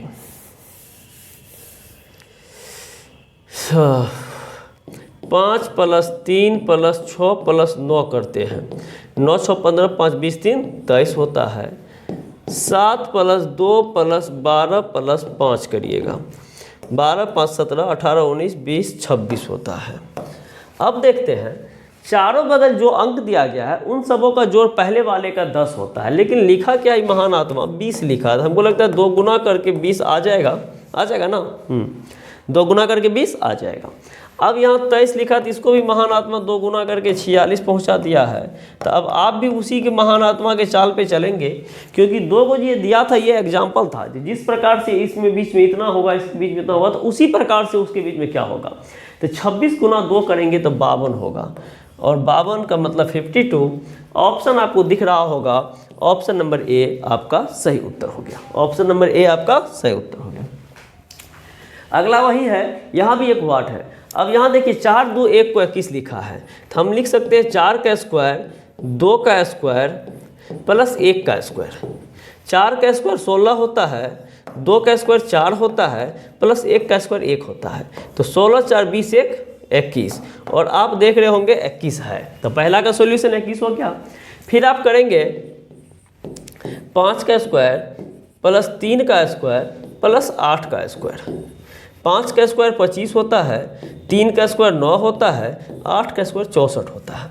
अब इनको जोड़ेंगे तो 5 4 9 9 18 का 8 बच गया, 1 6 2 8 1 9। तो अब देखिए यहाँ भी 98 दिया गया है, 98 दिया गया है। अब ले लीजिए 6 का स्क्वायर प्लस 7 का स्क्वायर प्लस 3 का स्क्वायर। 6 का 36 होता है, 7 का 49 होता है, और 3 का 9 होता है। 9 9 18 18 और 6 24 के 4 बच गया 2, 4 3 7 2 9। ये आपका 94 हो गया। इस प्रकार से आप कह सकते हैं 39 नंबर प्रश्न का सही आंसर ऑप्शन नंबर बी हो गया। अगला प्रश्न देखिए, अगला प्रश्न जो है वेन डायग्राम से आया है। 40 और 42 दो प्रश्न के लिए वेन डायग्राम है। 40 3 42, 40 3 42 देखने से लगता है 2, लेकिन 40 41 42 3 प्रश्न है। कह रहा है 42 तक के प्रत्येक प्रश्न निम्नांकित आरेख पर आधारित है। दिए गए आरेख में आयत से कलाकारों को, आयत जो ये है बाबू, ये आयत है, ये कलाकार को दर्शाता है। किसको दर्शाता है? कलाकार को। वृत्त से खिलाड़ियों को, ये वृत्त जो दर्शाता है ये खिलाड़ी को दर्शाता है। किसको? खिलाड़ी को। और त्रिभुज से चिकित्सक को, ये त्रिभुज जो दिखाता है ये डॉक्टर को दिखाता है, चिकित्सक को। ठीक है, निरूपित किया गया है। आरेख का ध्यान से अध्ययन करके इस पर आधारित प्रश्नों का उत्तर दीजिए। पहला नंबर क्वेश्चन है, ऐसे कितने खिलाड़ी हैं जो न तो कलाकार है और न ही डॉक्टर है? ऐसे कितने खिलाड़ी हैं जो न तो कलाकार है, कलाकार नहीं होना चाहिए, इसका मतलब इसमें किसी भी सूरत में नहीं होना चाहिए, क्योंकि इसमें जो भी है वो सब कलाकार है। तो ऐसे कितने खिलाड़ी जो ना तो कलाकार है ना ही डॉक्टर है, और डॉक्टर नहीं होने के लिए इसमें भी नहीं होना चाहिए, क्योंकि त्रिभुज में जो भी है वो सब डॉक्टर है। तो ऐसा कौन सा अंक है जो ये आयत से बाहर है और त्रिभुज से बाहर? तो साफ आपको दिख रहा होगा 25 ऐसा अंक है।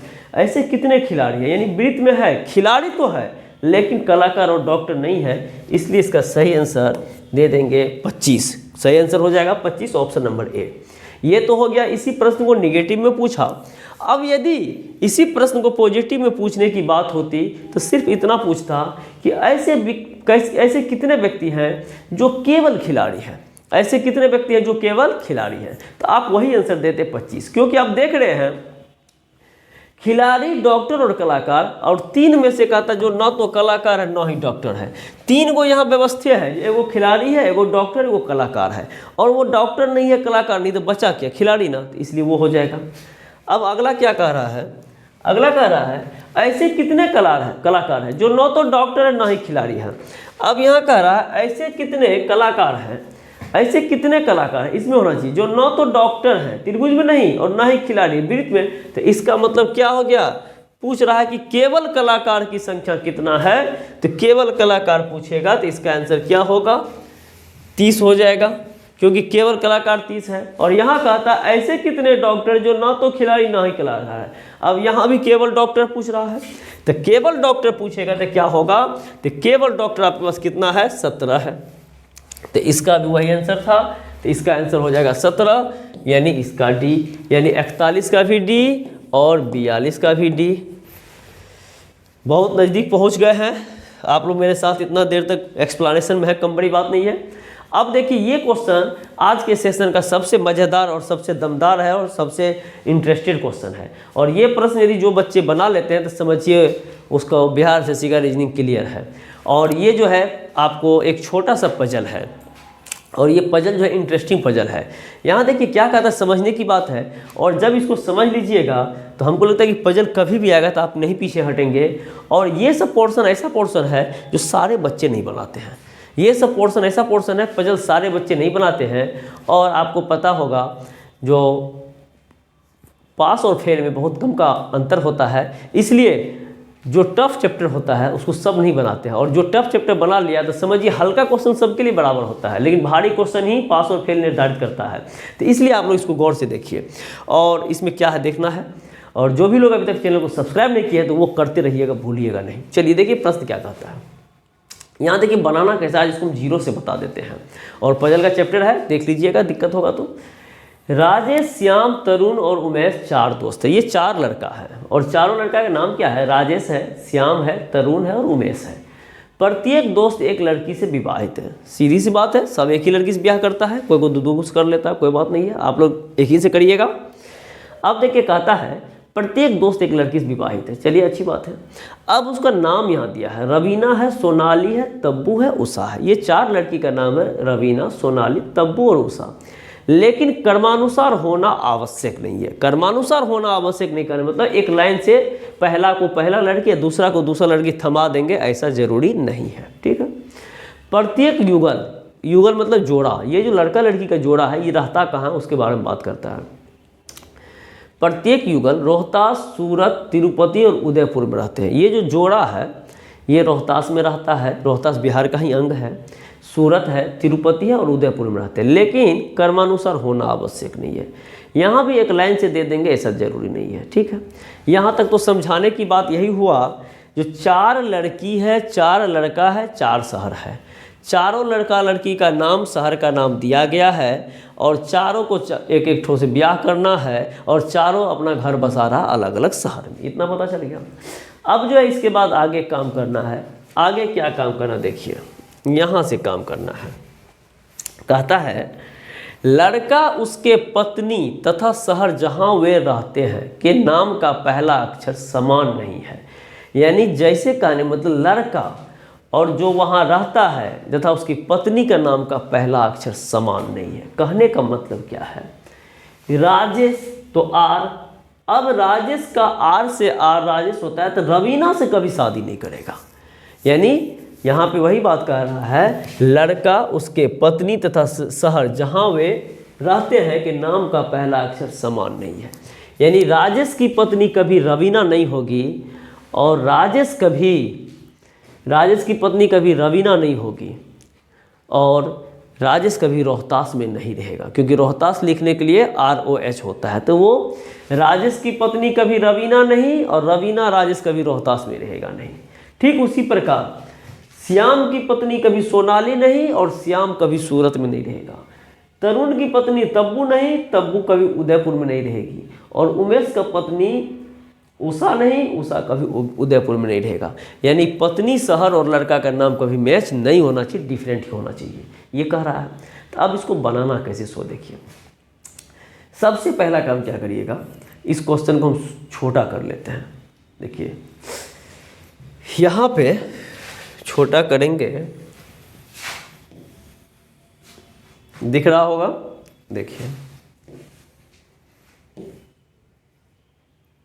चलिए दिख रहा होगा। अब यहाँ देखिए होगा क्या, यहाँ पे सबसे पहले आपको ये चेक करना है कितने व्यक्ति हैं। 4 व्यक्ति हैं, लड़का 4, लड़की 4 और शहर 4। लड़का और लड़की 4 है, शहर 4 है, ठीक है। अब यहाँ करना क्या देखिए, यहाँ पे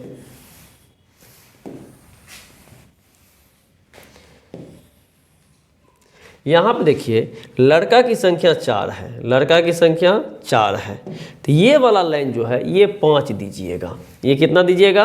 5 दीजिएगा। 2 3 4 5 दे दिए।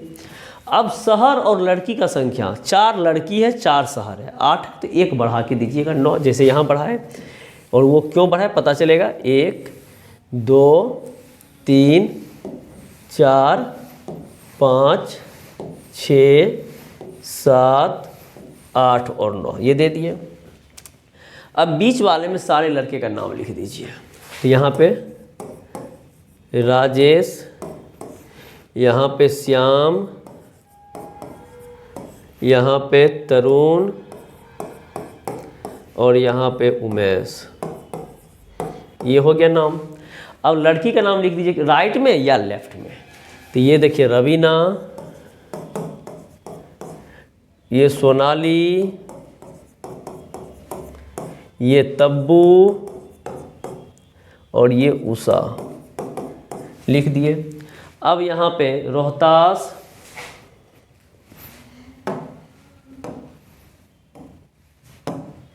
ये रोहतास, रोहतास के बाद सूरत, उदयपुर, तिरुपति। अब यहाँ देख रहे हैं 4 लड़का था तो 1 ऊपर में खाली रखे तो उसमें वो लिखे।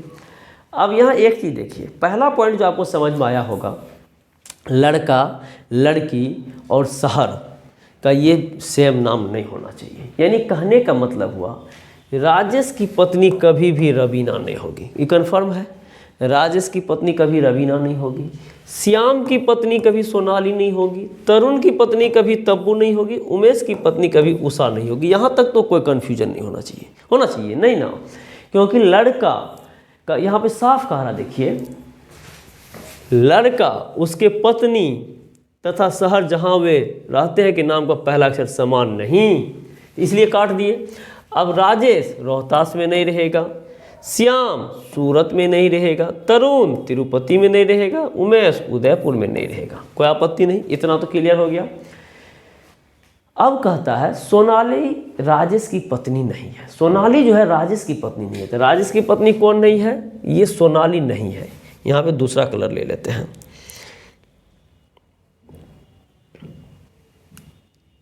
देखिए अब जो है यहाँ कह रहा है सोनाली राजेश की पत्नी नहीं है। सोनाली जो है राजेश की पत्नी नहीं है, तो यहाँ काट दिए, राजेश की पत्नी नहीं होगी, ये पता चल गया। उमेश सूरत में नहीं रहता है, उसके बाद कह रहा उमेश सूरत में नहीं रहता। उमेश कहाँ नहीं रहता है भैया? सूरत में नहीं रहता, तो इसको काट दीजिए, नहीं रहता है।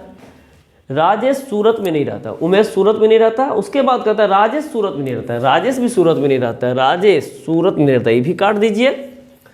श्याम रोहतास या उदयपुर में नहीं रहता है, श्याम जो है रोहतास या उदयपुर में, श्याम रोहतास या उदयपुर में नहीं रहता, ये भी काट दीजिए, नहीं रहता है। तथा रवीना का पति नहीं है, श्यामी के बारे में बात कर रहा, रवीना का पति नहीं, ये काट दीजिए। यहीं तक आपको जो इन्फॉर्मेशन है उसके आधार पे आया है। और अब आप यदि क्वेश्चन बनाएंगे तो देखिए क्वेश्चन में इंटरेस्टिंग बात क्या है, जो जो आपके पास खाली है वही वही क्वेश्चन पूछा होगा, उम्मीद है। रवीना का पति कौन है? तो देखिए रवीना का पति 2 को बचल है, तरुण उमेश। ऑप्शन में तरुण भी है, उमेश भी है, कन्फ्यूजन पैदा होगा। तब्बू का पति कौन है? तब्बू को खाली है। रोहतास में कौन रहता है? वो भी खाली है। उदयपुर में कौन रहता है?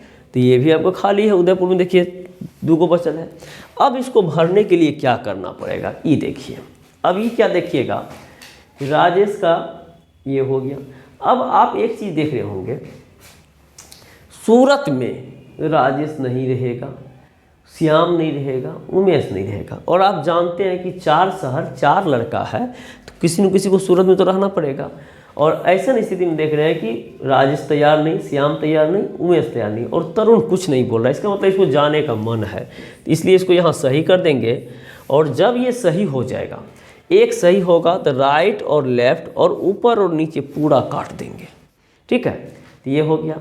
अब आप देख रहे हैं रोहतास में राजेश नहीं, श्याम नहीं, तरुण नहीं, तो रोहतास कौन जाने के लिए तैयार हो सकता है? उमेश। ये सही होगा तो ये काट देंगे। ठीक है, अब देखिए श्याम के लिए सिर्फ और सिर्फ यही रास्ता बचल है। श्याम उदयपुर नहीं, सूरत नहीं और रोहतास नहीं, तो श्याम यहाँ, और ये सही तो ये गलत, और राजेश के लिए ये सही। अब इसका एक क्वालिटी होता है, लेफ्ट से राइट जाइएगा तो एक सही, दो सही, तीन सही, चार सही। ऊपर से नीचे जाइएगा तो एक सही, दो सही, तीन सही, चार सही, यानी ऊपर नीचे लेफ्ट राइट सब एक ही सही होना चाहिए। अब एक चीज़ देखिए, राजेश तो उदयपुर में रहता है, तो क्या राजेश की पत्नी उषा होगी?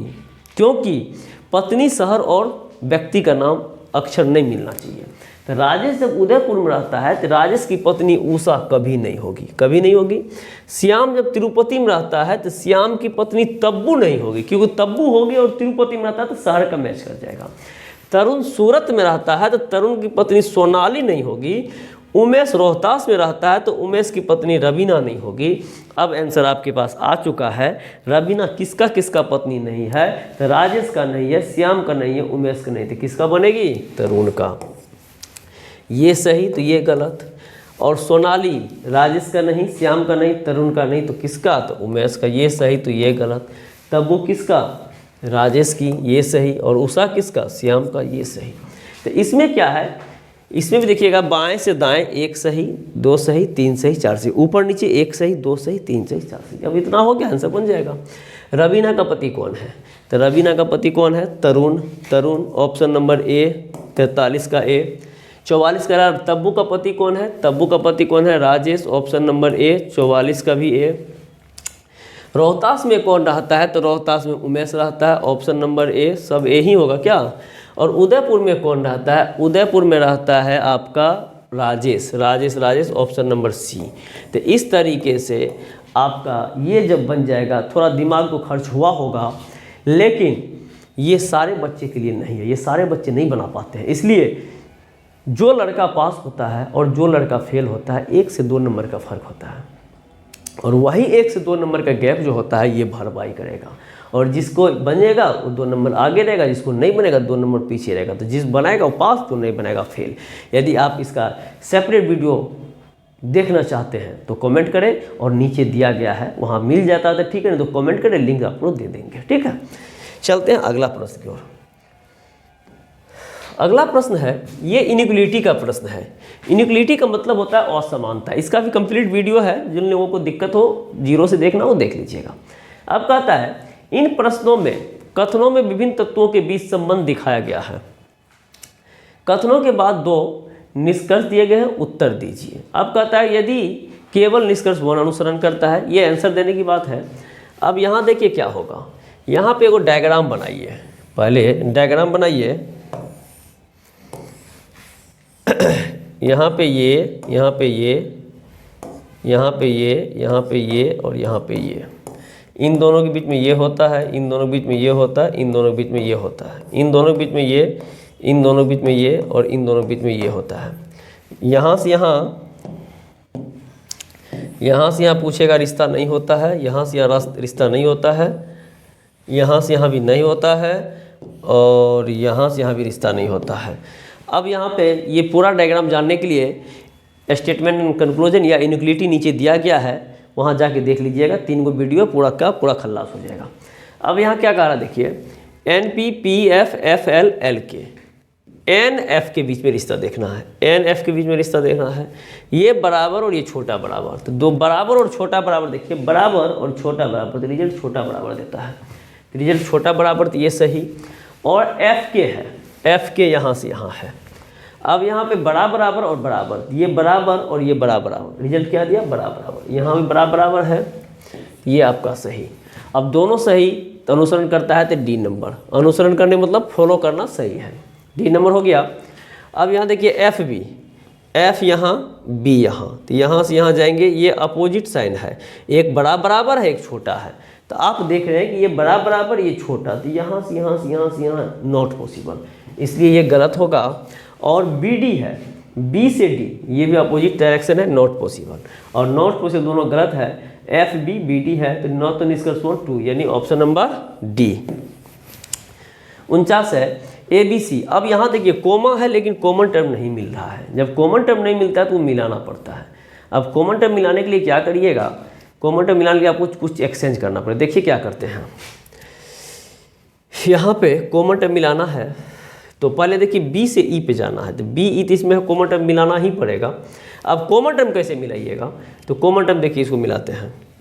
यहाँ पे ए बड़ा बी बड़ा सी, इसको पलट दीजिए, इसको डी लेफ्ट में है तो डी को राइट में दीजिए, और सी राइट में तो सी को लेफ्ट में दीजिए, और साइन भी पलटेगा, बड़ा उल्टा छोटा, ये हो गया।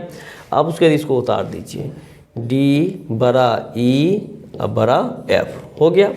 अब देखिए बी ई, बी से ई पे ये बड़ा ये छोटा, ये बड़ा छोटा नॉट पॉसिबल, और एफ से बी पे, एफ से बी पे तो यहाँ भी नॉट पॉसिबल, यहाँ भी दोनों गलत, दोनों गलत, न तो अनुसरण करता है, दोनों गलत, ऑप्शन नंबर सी, सॉरी यहाँ भी दोनों गलत है, सी होगा और यहाँ भी सी होगा, वहाँ डी दे दिए, यहाँ भी 48 का सी, 49 का सी, दोनों गलत। और 50 नंबर कह रहा है, यहाँ भी देखिए कॉमन टर्म मिलाना पड़ेगा। कॉमन टर्म क्या मिलाना पड़ेगा, कोमा है एल के है, उल्टा पुल्टा है, तो एम ओ। अब देखिए एम ओ यहाँ से यहाँ जाना है तो बड़ा और बड़ा बराबर, तो बड़ा होता है और एम पलट गया है तो ये सही होगा, क्योंकि आपका यहाँ होता एम बड़ा ओ, लेकिन ओ इधर एम इधर, तो बड़ा उल्टा छोटा होता है, कोई दिक्कत नहीं। और ओ के, अब ओ से के पे जाना है तो यहाँ पे बड़ा बड़ा बड़ा बड़ा, तो बड़ा तो के बड़ा है, बस यहाँ आपका आंसर डी होगा। तो इस प्रकार से आप देखें, ये सेट नंबर 8 को बहुत धीरे धीरे आपको नीचे से हम बताए हैं। तो जो भी लोग अभी तक चैनल को सब्सक्राइब नहीं किए होंगे कृपया करके सब्सक्राइब कर लिए होंगे, और सर्वोदय क्लासेस को, और ये आप लोग को 11 वर्षों का अनुभव हम साझा करते रहते हैं हमेशा। और आप लोग जैसा कि जानते होंगे कि उत्कर्ष क्लासेस जोधपुर के द्वारा हमको ऑल इंडिया में बेस्ट 3 टीचर में 3 नंबर पर रखा गया था। ये जोधपुर जो गौरव सर का है, और उसमें हज़ारों शिक्षक भाग लिए थे, करीब 70,500 वोट पड़ा था, और वहाँ जाकर हम 3 नंबर पे थे। तो आप लोग को समझ में आ ही रहा होगा हम कैसे पढ़ाते हैं, क्या पढ़ाते हैं, कि नहीं तो हज़ारों शिक्षक में 3 नंबर पाना कम बड़ी बात नहीं होती अपने आप में, ये गौरव की बात है। तो आप लोग को ऐसे ही हम फ्री में पढ़ाते रहेंगे। तो जो भी लोग मेरे चैनल पे नए होंगे कृपया करके लाइक शेयर और सब्सक्राइब करना ना भूलें, और थोड़ा सा यदि मेरा मदद करना चाहते हैं तो अपने मित्रों के साथ शेयर जरूर कर दें। तो आज के लिए इतना ही। जय हिंद, जय भारत। फिर मिलेंगे अगले क्लास में, तब तक के लिए बाय।